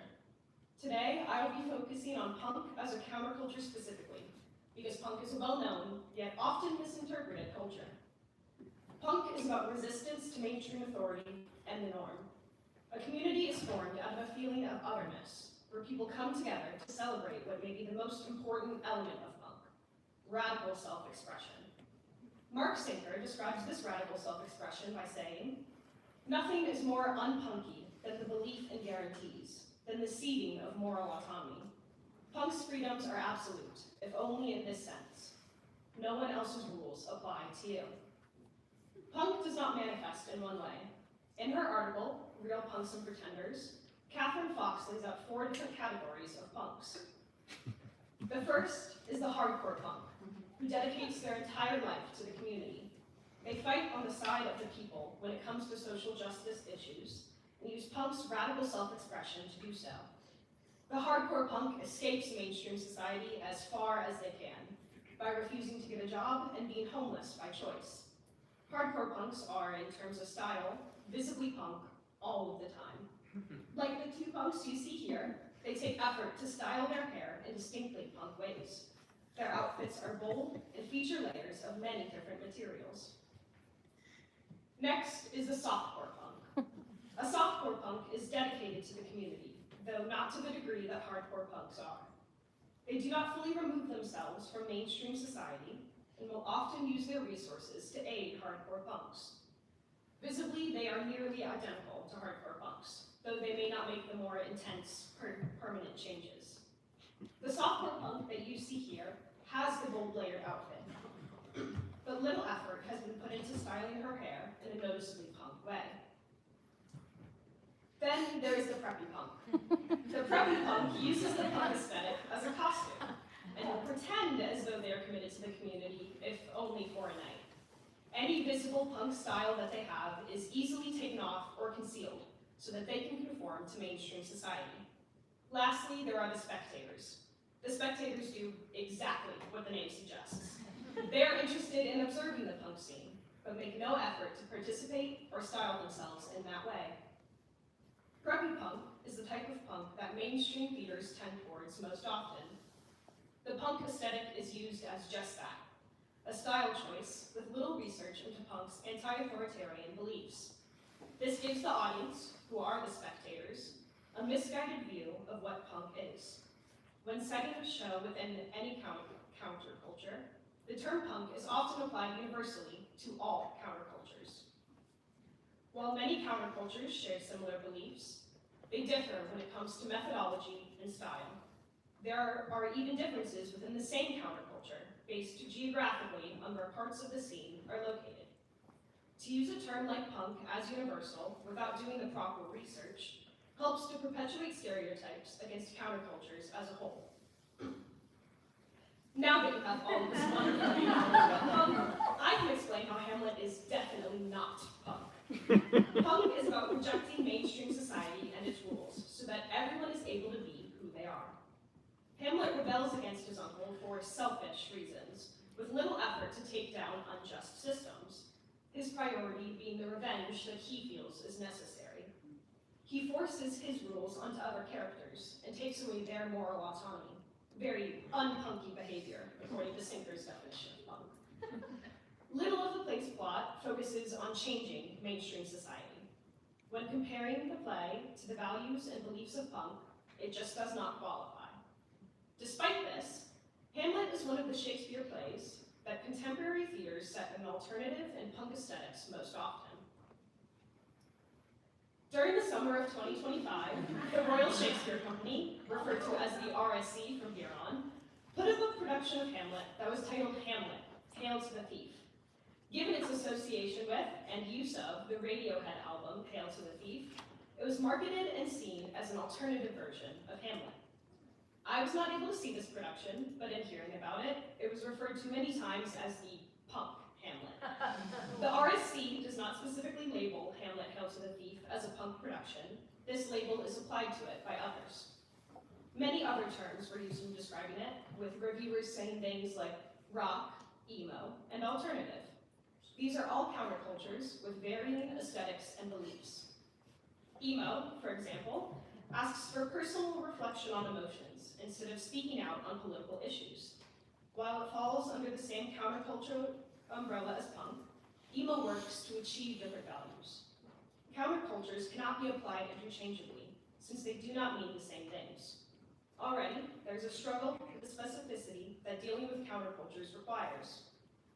My main issue with calling this production of Hamlet punk is the use of Radiohead. Radiohead is a band formed in 1985, and they are commonly classified as a rock band. Their sound changes slightly from album to album, creating a blend of alternative rock, pop rock, indie, electronic, and grunge. The band draws on punk beliefs, though they do not entirely make use of the sound and methodology. Tom York, the singer of Radiohead, has expressed in interviews the band's weariness with creating big works that make big statements. Radiohead tends to rely on metaphorical lyrics and imagery to speak out, instead of direct attacks to societal structures. While some of their songs make use of the sound of punk, Radiohead as a band does not reject societal structures at all times with their music, making them not actually punk. Hail to the Thief is the 6th studio album by Radiohead. It was released on June 9th, 2003 internationally, in the United States by Capitol Records on June 10th. Its sound spans the genres of alternative rock, electronic rock, experimental rock, and art rock. The album was written in response to the War on Terror in the wake of 9/11, with the name of the album coming from a phrase used by protesters against George W. Bush. In this way, Radiohead makes this album preppy punk by using a protest slogan without further advancement of punk's activist agenda. While the sound of Hail to the Thief is not punk, the artistic design incorporates a punk aesthetic. The imagery of the album is bright and colorful. The cover itself features a multitude of different colored blocks, each with a small amount of text. There is little uniformity on the cover, each block varying in size and shape. The production design of Hamlet Hail to the Thief does not make use of the punk aesthetic given by the album. All aspects of the production design are fixed. The set and costumes come in varying shades of black and gray, with some pieces that are white. Nothing stands out, and it all conforms to one standard. This completely contradicts a major aspect of countercultures and punk, the individuality that comes from radical self-expression. Fox says that, basically, punk style ran counter to what the dominant culture would deem aesthetically pleasing. One major reason punks dressed as they did was to set themselves apart and to make themselves recognizable. By having one standard of style, the production fails at having that sense of self-expression. The use of the music in the RIC's production obscures the alternative and political themes that the album holds. None of the songs are used in full, many of them used entirely instrumentally. They do not make use of the punkier lyrics on Hail to the Thief, like those in the first track on the album, 2 + 2 = 5. The lyric, "Don't question my authority or put me in a box," along with the repetition of, "You have not been paying attention," shows the punk values of opposing authority and conformity. The power of these words is lost when lyrics are set aside in favor of instrumentals. If the production had made use of this song and its lyrics, it would display actual punk values. As Howman Barakat says in his review of the production in the New York Times, this production seeks to retell Hamlet in a manner that transcends language, distilling it to an essence. Since language is integral to Shakespeare's enduring appeal, this is both admirably ambitious and a little foolish. By not making use of the explicitly political and punky lyrics on the album Hail to the Thief, the production misses out on the chance to lean into punk beliefs. There is a disconnect between Hamlet and Hail to the Thief in this production. The aesthetics and beliefs of punk, or any other counterculture, are put aside except for the small pieces that have been taken. One reviewer, Andre Lukowski, states that it is almost inconceivable that an old Radiohead album might offer some deeper key to unlocking Hamlet than, say, a really good 3.5-hour production of Hamlet. The famously lengthy play and relatively short album are simply out of joint with each other. This is similar to how preppy punks adopt the punk aesthetic while ignoring punk's beliefs. This issue of disconnect could have been solved with specificity and research. Multiple pieces taken from various countercultures cannot accurately stand in to represent one. The way that the RIC has adopted punk as an aesthetic certainly fits the mold of preppy punk. The album, Hail to the Thief, has been used as the costume that preppy punks put on. By working to shift the production from preppy punk to softcore punk, an actually punk Hamlet could be created. This involves incorporating multiple elements of both aesthetic and values into the production. Research into the history of punk and the ways punk interacts with the overarching themes of the play can inform the elements that will have the most impact. The style of punk calls for individuality rather than conformity. There is a shared language of hairstyles, bold colors, and elaborate clothing that each person utilizes to create their own personal punk style. Characters should be styled in ways that are true to them and express their beliefs to the world. For example, the way Hamlet dresses could morph throughout the play as he rebels against his uncle's authority. He may begin the show in a similar style to his family, and add eye-catching pieces and layers to create his own punk style. This also applies to the other aspects of design within a production. Boldness and style is required. Everything stands out for a different reason. Punk is adamantly against the mainstream in performing. Accurately using the aesthetic of punk means avoiding a uniform look throughout the design of the production. The values of punk are, at their core, fairly simple. They reject and speak out against mainstream structures. Punk questions systems of authority and finds its strength in building a community with others who have also rejected mainstream society. Connections can be made between punk beliefs and the themes of the play. These connections are places to bring punk into the forefront through characters' words and actions. The transition from preppy punk to softcore punk is achievable by researching punk style and beliefs and accurately applying them. This will remove the stereotypes about punk and alternative cultures that are harmful to the work that they set out to do. True representation of punk expands its message to a wider audience. In my full thesis, I hope to expand this work and take a look at other shows where Shakespeare and punk have come together. I intend to examine how different theater companies have incorporated punk into Shakespeare to determine what methods are accurate. I then aim to take a look at more countercultures than just punk. I'm interested in looking at cultures like grunge, emo, and goth. My goal is to provide theater companies with a guide to various countercultures, ways to accurately portray them, and how to do the research necessary for their production. Thank you.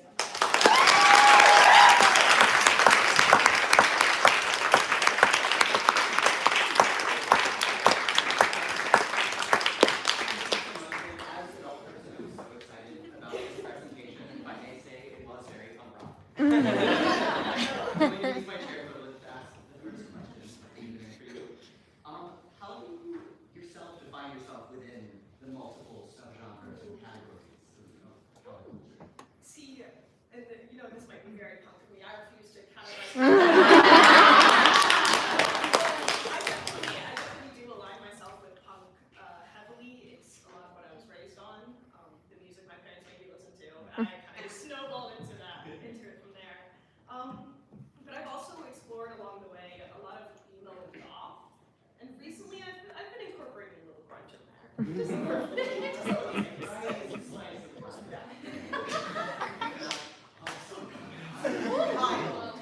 Great. Hi, Sage. I'm curious, in your research thus far and your take on more modern productions, obviously, of not only just Shakespeare but other things, have you come to any opinions on how to make a show, especially in this day and age, perfectly punk? See, I don't know if perfectly punk is achievable. There's no perfect. It's being who you are. Yes. Honestly, a lot of what inspired this project was just all forms of media and how all cultures are represented within those. A lot of times it's the classic, the horror movie, there's this side alternative character who has a fun scene and then gets killed off.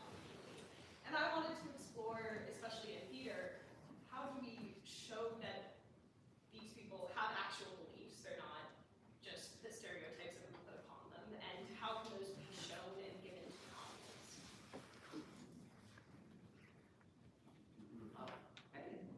Yeah, you had mentioned wanting to look at more case studies. I was curious if you were going to be focusing on plays that were also utilizing the aesthetic of punk, or if you're going to look for plays that have characters that might be uplifting the values of punk and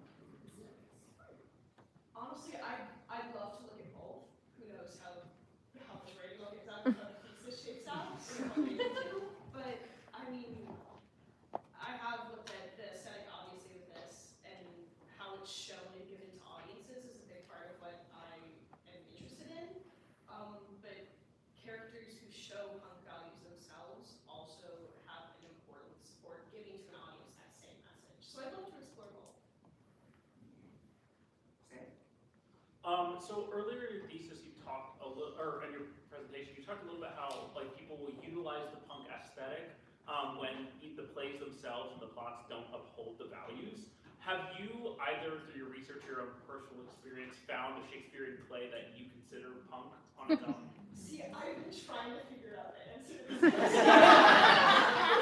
Ever since I started thinking about this thesis, I was like, is there a character, is there a play that I can definitively point out and say, yeah,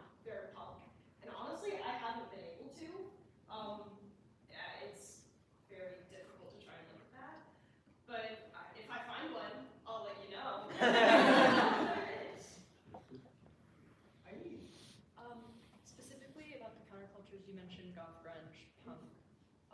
A lot of them have an associated important music scene, and I was wondering,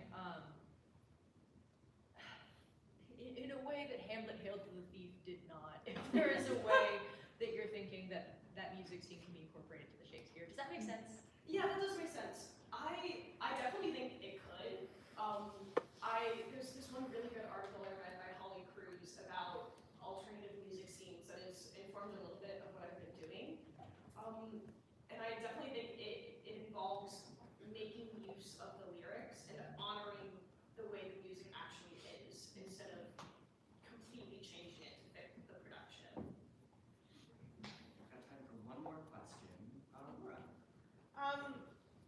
I was curious because so many of the characters who live outside of society in Shakespeare have been forced outside of society, and I mean, frequently at the end they return to society and everything is happily ever after. But like, for the time that they're outside of society, how do you think the values of punk might interact with those narratives?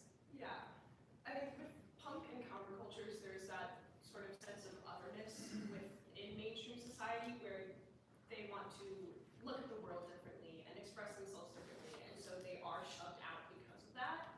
So I think it definitely could interact with my thesis a little bit, but I haven't thought about it too much, but I'm going to now.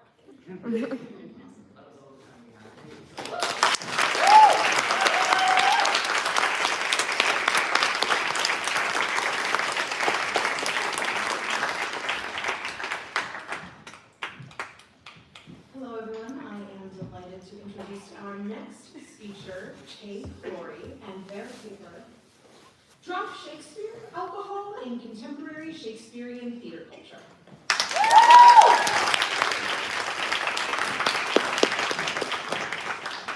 Alrighty, hello everyone, and welcome to the American Shakespeare Center and my thesis presentation entitled Drunk Shakespeare, Alcohol in Contemporary Shakespearean Theater Culture. If you are in need of a drink, our bar is upstairs. In case of emergency, please follow the green Elizabethan exit. And not the doors behind me. They will not take you where you want to go. You will know it is the end of my presentation by this.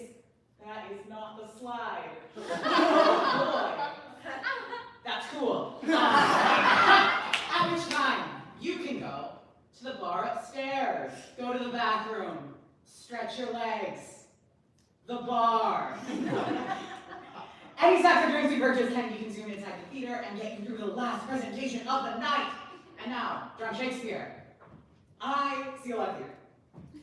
And the mention of the bar at the top of the show or the off-night event at the local pub they were promoting seemed to pop up more when the evening's entertainment was Shakespeare.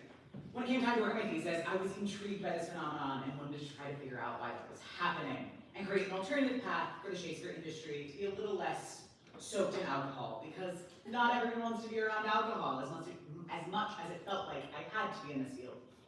Immediately upon starting my research, it became clear that scholars were not publishing much on this phenomenon. And if I wanted to go through with this idea, I was going to have to do the research to see if alcohol really had an extraordinary footing in the Shakespeare industry. I did that research, and this presentation focuses on the work that I had done to get myself to the point where I could start asking the questions that had originally drawn up my interest. Why has alcohol become so essential in this Shakespeare moment? What is it doing there? Is it even being utilized well? And how do we use it better? The rest of my thesis sets out to answer these questions, and once I determine how alcohol is serving Shakespeare today, I will propose a path forward that keeps alcohol in check with the other elements of the event of Shakespeare.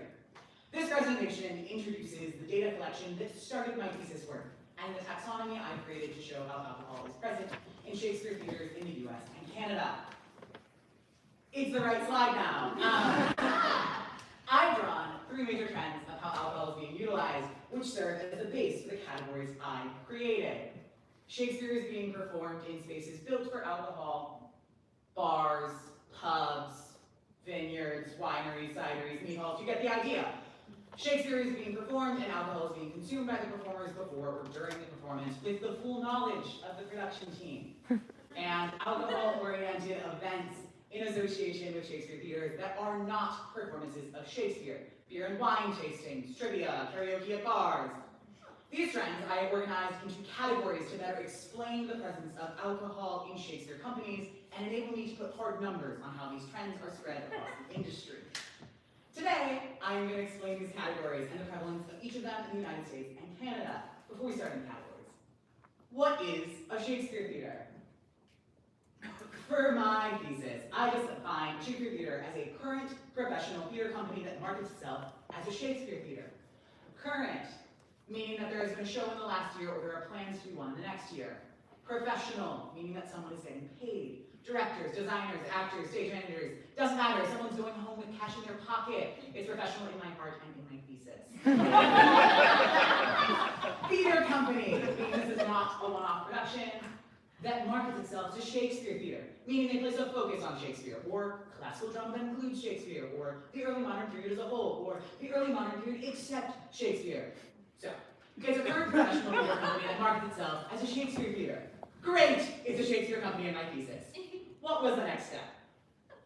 For a little over a month, I spent my time looking into every single one of these eligible Shakespeare companies I could find across the US and Canada by the means available to me.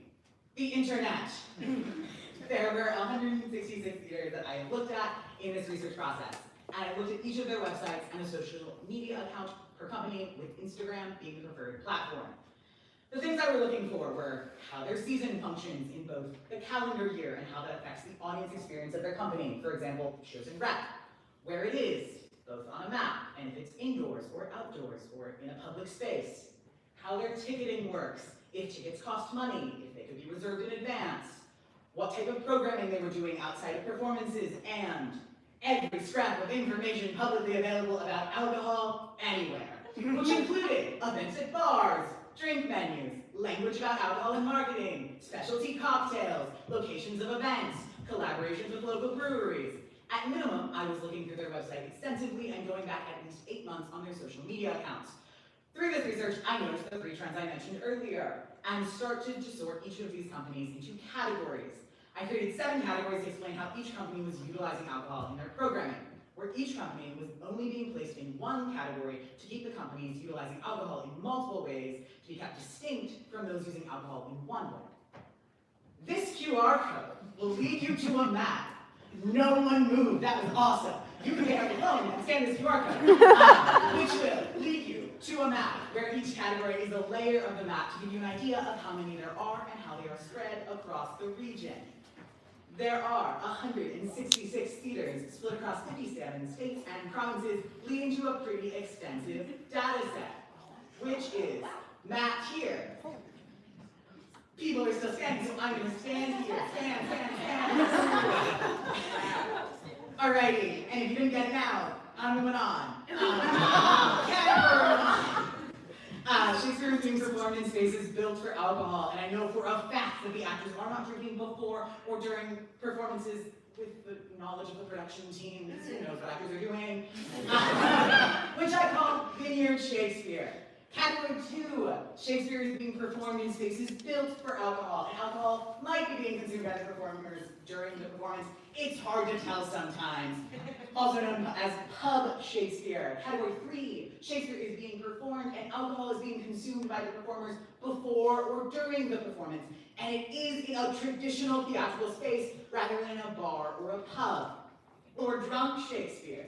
Category 4, events around alcohol in association with Shakespeare theaters inside of traditional theatrical venues that are not performances of Shakespeare or alcohol-oriented events. Category 5, events around alcohol in association with Shakespeare theaters that are not performances of Shakespeare that are in spaces built for alcohol or bar events. Category 6, other intoxicants. Category 7, everything else. Vineyard Shakespeare is perhaps the most innocuous. We wanted to do some Shakespeare, we know this colloquial vineyard, we set up some situation that benefits us both financially. It should be noted that this category doesn't exclusively operate at vineyards, but that is far and away the most representative of this category. The effect here is very, we will do Shakespeare and you will buy tickets for it, and it will be a totally normal experience, except there will be a little bit more wine at the bar. The alcohol feels less critical here, and this might be because it was just the most accessible place for them to do some Shakespeare. And they are disproportionately not in spaces that companies own, because most theater companies don't own a bar or a vineyard. But it can provide them a space to perform, which is their goal. This fair tends to have a bit more of a seasonal effect, as half of these only have summer seasons, which makes sense, because most of these are performing outside for some of their season. More than half of these are paid, ticketed events, which has led me to consider this a more wealth-motivated category, rather than some categories which have a more it's free and for the people mindset, at least on paper. A category with a largely free and unreserved admission. It's free and for the people is category 2, or pub Shakespeare, despite the bar being a less class-associated genre of establishment compared to a vineyard. This is not always the Shakespeare that caters to the working class. There is quite an exclusive club when it comes to this type of performance, without a variety of dates and widely publicized events. The people who even know that Shakespeare is happening for free at their local bar are a small group, made even smaller by the required one-off availability to actually see the performance.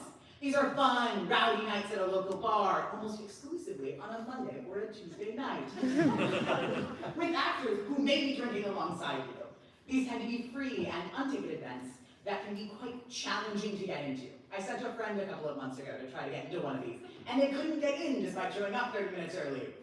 Most of these are taking place indoors, and they tend to have seasons throughout the whole year.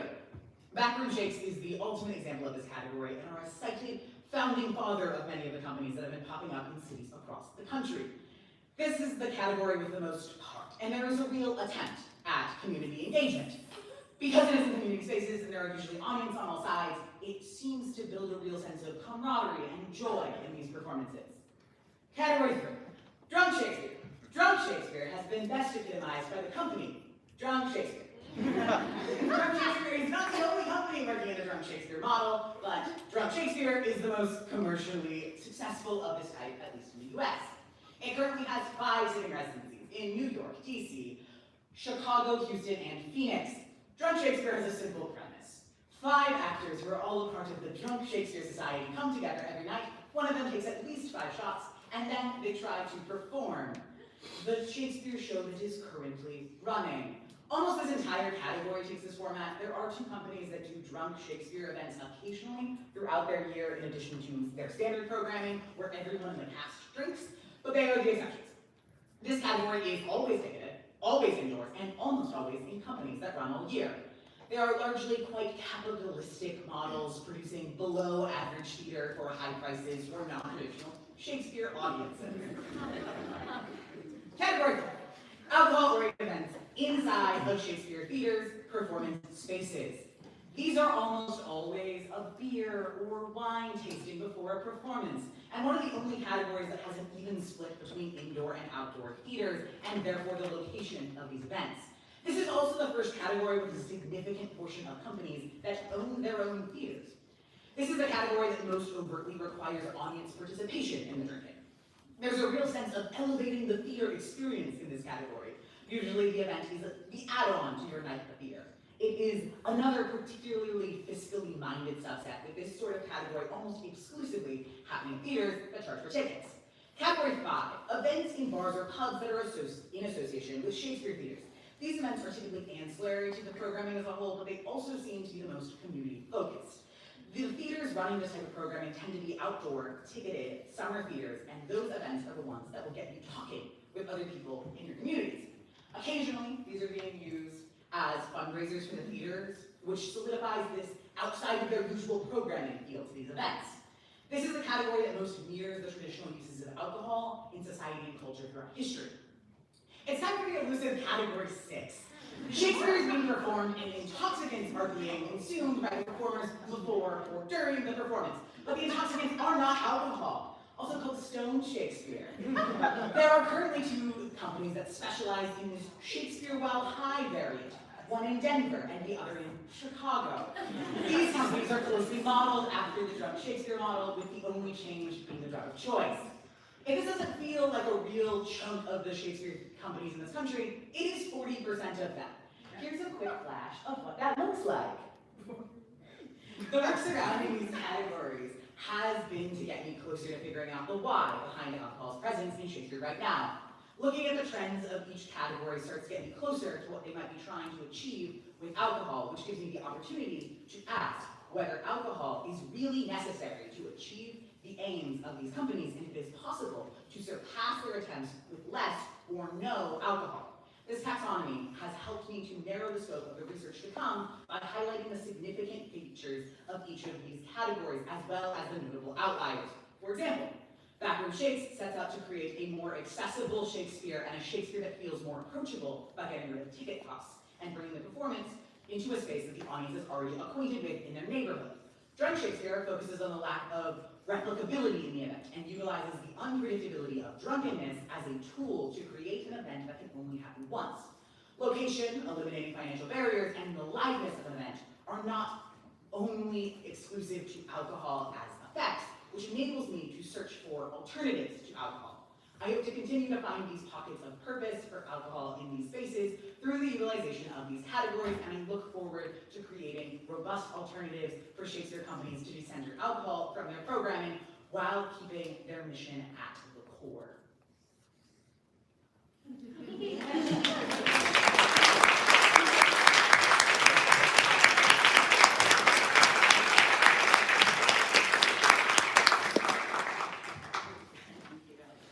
Thank you so much. Like many before me, I'm going to take my chair privilege as the first question.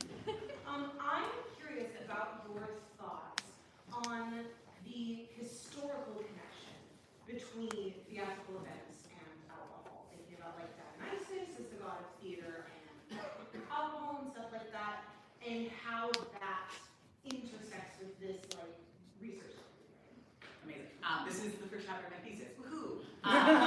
So I am deeply convinced that there was a reason that like substances and alcohol like matters in performance and ritual and like has mattered historically across time.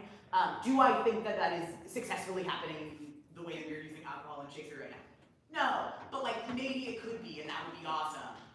So I have filled out the whole first chapter of my thesis looking at specific instances of intoxicants in performance and like how that has like built into this like society, and almost all of those examples are before distilling became popular, which like radically changed the way that like everyone in the world approaches alcohol.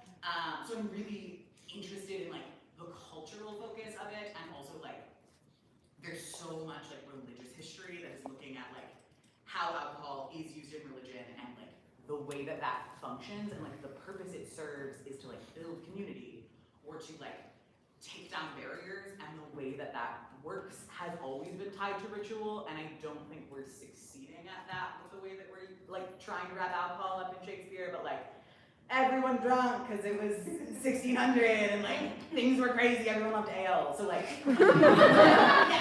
I don't know if that answers the question. Absolutely. No, we have any other questions? Yeah. I was wondering, like any of your thoughts on, is it Shakespeare specifically that alcohol is such a big part, and where does that come from? Is it in the theatrical history? Is it in the mission of accessibility, or is it in like drinking in the text of Shakespeare? Sorry, that was a big winding. It's okay. I started this thesis and I was like, there's more alcohol in Shakespeare than anywhere else, and people were like, are you sure about that? Yes, I am sure now. But like, it feels weird and abnormal. My current working theory is that this is akin to the Ren Fair effect of the like, everyone was drinking and it means different things now, but like, they were drinking, therefore like my whiskey and their small beer is equivalent, which is not. But like looking at those two as equivalent, and then being like, everything was more fun before technology, and like the Ren Fair-ification of Shakespeare. And I'm really interested in the way that this like timeline of Shakespeare and alcohol functions, which is not a thing I've gotten to dive into, but perhaps with like tracking against Ren Fairs or whatever, and like how we perceive this period to be more alcohol-centric, which is a lie. But like if we were pretending that that was true, like when that idea came to happen.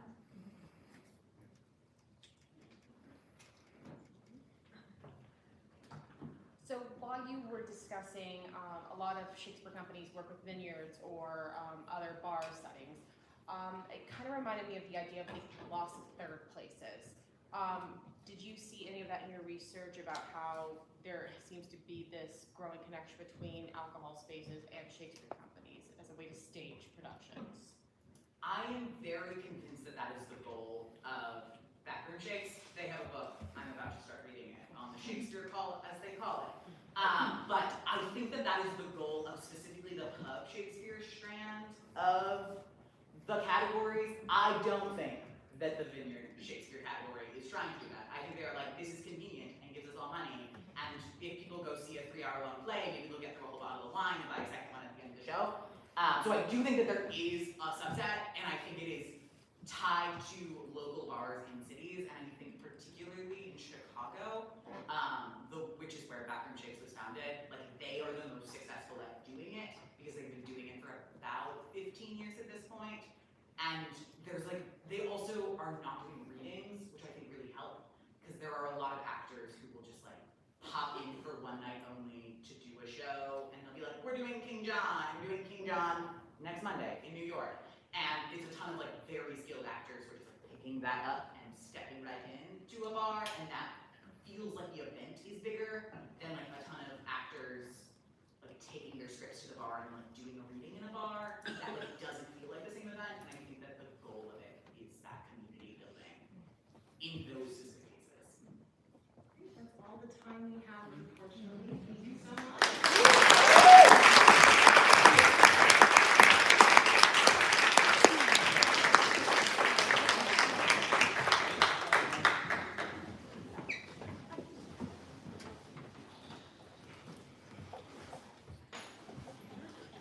It is my extreme pleasure to introduce our last speaker of the evening, Austin Sweatman, and his thesis, Solar Punk Shakespeare, Envisioning Eco-Creative Theater for the Future of Our Wooden Ode.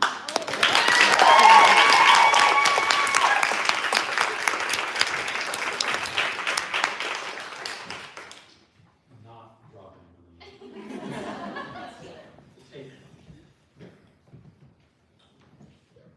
I'd like to begin with a quote from one of my favorite literary guiding lights. We live under capitalism. Its power seems inescapable, but then so too to the divine right of kings. Any human power can be resisted and changed by human beings. Resistance and change often begin in art, very often in our art, the art of words. These particular words were delivered by the late great Ursula K. Le Guin on acceptance of the National Book Foundation Medal for Distinguished Contribution to American Letters in November 2014. That same year, online communities of both environmentalist and anarchist persuasions were conceiving of a new concept for their idea of a beautiful future, a future where the human race overcomes the existential crisis of anthropogenic climate change, and we called it solar punk. Now, I was reviewing this presentation with my editor, Lily, this morning, and she asked me, she said to me, sir,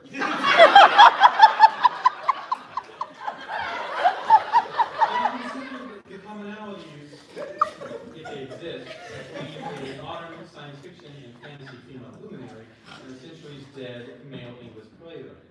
Shakespeare certainly wrote a lot about the arrogance of kings standing in the way of a better world, but more broadly, the catastrophe of those who take power, promise the future, and fail to deliver it. Both writers made work intimately connected to how we think about both the past and the future of our home planet. But to address the state of climate change,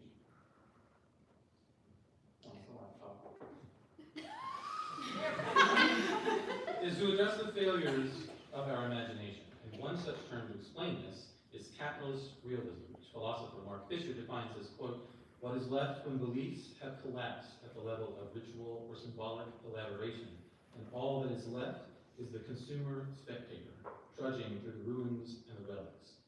Capitalist realism infects how we think about modern life, with thought-terminating cliches and self-defeating aphorisms, expressing the grip of capitalism not simply as an economic system, but as cultural orthodoxy. It is the voice in our screens, in our algorithms, insisting that from now on, there is no changing things for the better. and we best get used to it. However, when I learned about this term in my research, I was overjoyed. Overjoyed to finally put a name and a face to the antagonistic forces that challenge our very lifeblood as theater artists. Part of why I began with Le Guin's remarks is this fundamental conviction of the power of art to literally change the world, because imagination is what gets us through the ruins and the relics. Capitalist realism is the very thing that solar punk rebukes with a simple question. What if we could do things a little differently? Solar punk is rooted in radical community-based imagination that seeks to address the problems of capitalism, and theater has no shortage of participation in these problems. So my thesis argues that one of the most accessible ways for theaters at all levels of budgetary, regional, and material constraints to do this work is to integrate a spectrum of early modern theater practices into new productions. And in this way, capital S Shakespeare becomes a site of reinventing eco-efficient theater in pursuit of something I would call solar punk theater. And to interrogate the orthodoxy around theater production, my research examines the intersection of three predominant concepts: sustainability, solar punk, and Shakespeare. Those of us who work in the theater are all familiar with the detritus that accompanies a production. Think about run sheets backstage, scene shops full of lumber, and the process of striking sets that will never be used again. And when I began researching sustainability in the theater, I was surprised to hear that most of this backstage backlog has nothing to do with a theater's emissions. Most of that comes from front of house resources from traditional theater buildings. You have no idea the amount of articles I read that said, hey, actually changing your light bulbs in your lobby is a great first step. And this makes sense in a way because the predominant strategy to implement climate solutions is to make things more sustainable. Sustainability is often the first line of climate action. As Katie Brokaw and Elizabeth Freestone in their meticulously researched new book, Performing Shakespeare on an Endangered Planet, explain, quote, organizations such as Julie's Bicycle in the UK, Creative Carbon Scotland, Greening in Residence in Australia, the Broadway Green Alliance in the United States, and Mitos from One in the EU offer measurement tools, consultancy workshops, and seminars on how to do sustainability from an eco-efficient perspective. What often goes hand in hand with this, however, is corporate sponsorship. For instance, BP is the same company that invented and marketed the concept of the carbon footprint in the early 2000s. And for many decades sponsored productions at the RSC. The language we use to talk about environmental solutions assumes that sustainability means individual accountability and technological breakthroughs. When it comes to climate impacts in any industry, we can't expect technology alone to save us, be it geoengineering or AI. So one of the clearest objectives for my project was to define just a plethora of terms. This is a non-exhaustive list, if you can believe it, of a whole bunch of intersection terms. Could I have a show of hands real quick? How many of you have ever heard of solar punk before this presentation? Okay, I'll pack it up, thank you so much. But defining solar punk was an important test of the viability of this project. When I first encountered the term, it was through the YouTube creator Andrew, the gentleman in yellow, who presented it as a political and even philosophical movement. But the original Tumblr post to coin the term was by Miss Olivia Louise, who foregrounded it as an aesthetic, drawing on Afrofuturism and Art Nouveau. But the Cambridge Companion to Literature and Climate Change, conversely, has a chapter dealing with solar punk as a subgenre of sci-fi writing. In the face of this diversity, it seems solar punk cannot be confined to a strict definition, but exists on a very expansive spectrum. It's a hopeful vision of humanity's future. It is not concerned with business as usual economics, and it is not concerned with just slapping solar panels on everything. Solar punk involves solutions as local as community microgrids, or as large as the economic degrowth movement, because the driving forces of the movement are resistance and change. It is still punk, after all. So solar punk makes a compelling model for the theater of the future because it directly provides solutions to the shortcomings of sustainability. And some of its most applicable tenets for theater, demonstrated here in the 2023 production at Shakespeare New City of Romeo and Juliet, are 1, awareness of materials and space. Site-specific and outdoor theater begin to find their niche here as a component that can awaken an audience to their surroundings. 2, a do-it-yourself ethos that avoids newly created materials by upcycling and repairing old pieces, turning them into beautiful new designs in their own right. And 3, resistance as praxis, resisting a more hegemonic attitude towards theater that insists certain technical elements must be in all productions of theater. And so one can also challenge the easy misconception of eco-conscious theater as just putting trash on stage. For instance, at the recent Globe for Globe conference I attended virtually in October of this year, Elizabeth Freestone recalled an anecdote from her own directed production of The Tempest at the RSC, starring Alex Kingston, with recycled materials. She overheard an audience member at intermission discussing the show, and they observed, "It's incredible. They've made it look like real rubbish." This production avoids simply designing with trash by incorporating the symbolism of particular bits, such as oil barrels and plastic netting. Because Solarpunk's alchemy of aesthetics is an important appeal to the sensibilities of the theater-going public. This is all well and good, but an important question still remains. What does Shakespeare have to do with any of this? Shakespeare was, after all, a shareholder in a proto-capitalist entertainment company who became the richest landowner in his hometown at a time when England was beginning to capitalize on the now century-old European traditions of colonization and enslavement. Moreover, a lot of historians and climatologists are beginning to agree that the early modern period marks the beginning of the Anthropocene, a geologic term that refers to the irrevocable effects of humans on our home planet. The goal of drawing parallels between certain early modern theater practices and components of Solarpunk is to reveal the precedent for adopting these changes in the first place. Theater has not always operated the way it does now, nor should be expected to continue as such. The argument I'm exploring then is that by embracing the mutability of theater's past, we secure the materials for its future. And I want to be clear, original practice is not the goal of Solarpunk theater. Rather, there's a spectrum of specific practices my research advocates as the most crucial and impactful. Let's go through some of them now. First are touring practices. Elizabethan companies would often tour during shocking circumstances as plague time when all the theaters were shut down. This parallels the need for contemporary companies to adapt in the face of climate shocks, and touring helps us cut down on the reliance on a stationary building. This picture on the left is the touring Shakespeare wagon from Chesapeake Shakespeare Company. It is a solar-powered touring wagon that does outdoor performances.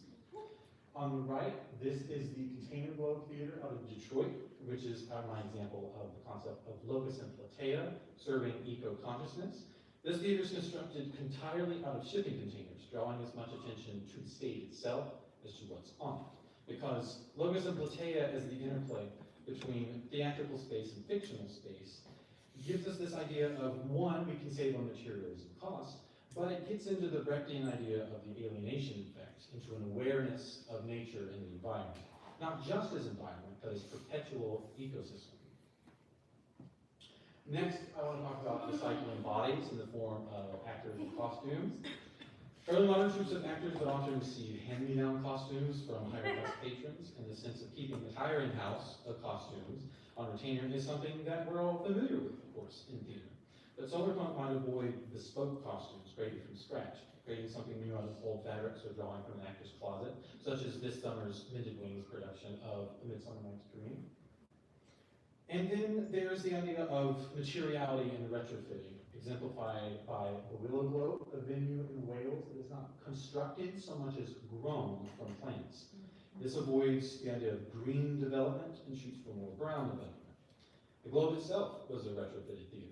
The Lord Chamberlain's men disassembled the timber frame of their original theater to rebuild it over across the river, effectively giving their landlord the middle finger. So the next step in my research is to explore what I want to see specifically as case studies.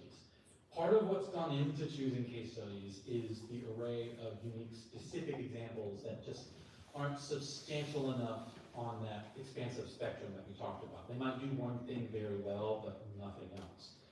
I'm looking for the most quantitative or most intriguing combinations of components, and the current roster for most promising case studies are the handlebars from the UK, It's a touring company that travels by bike and then reconfigures their transportation into their set. The Mountain Rose Project, an initiative out of Flagstaff, Shakespeare, to make a reconstructed playhouse as a community space, founded by S&P alum Don Tucker.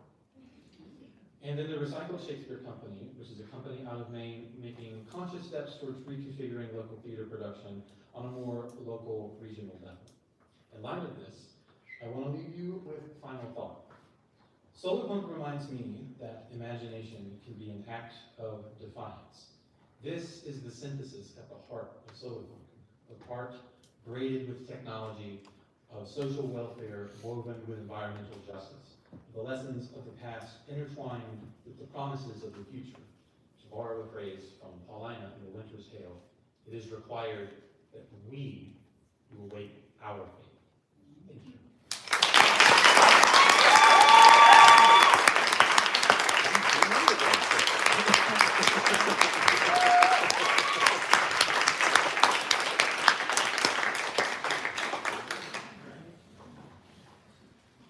Well, as the tradition has been this night, I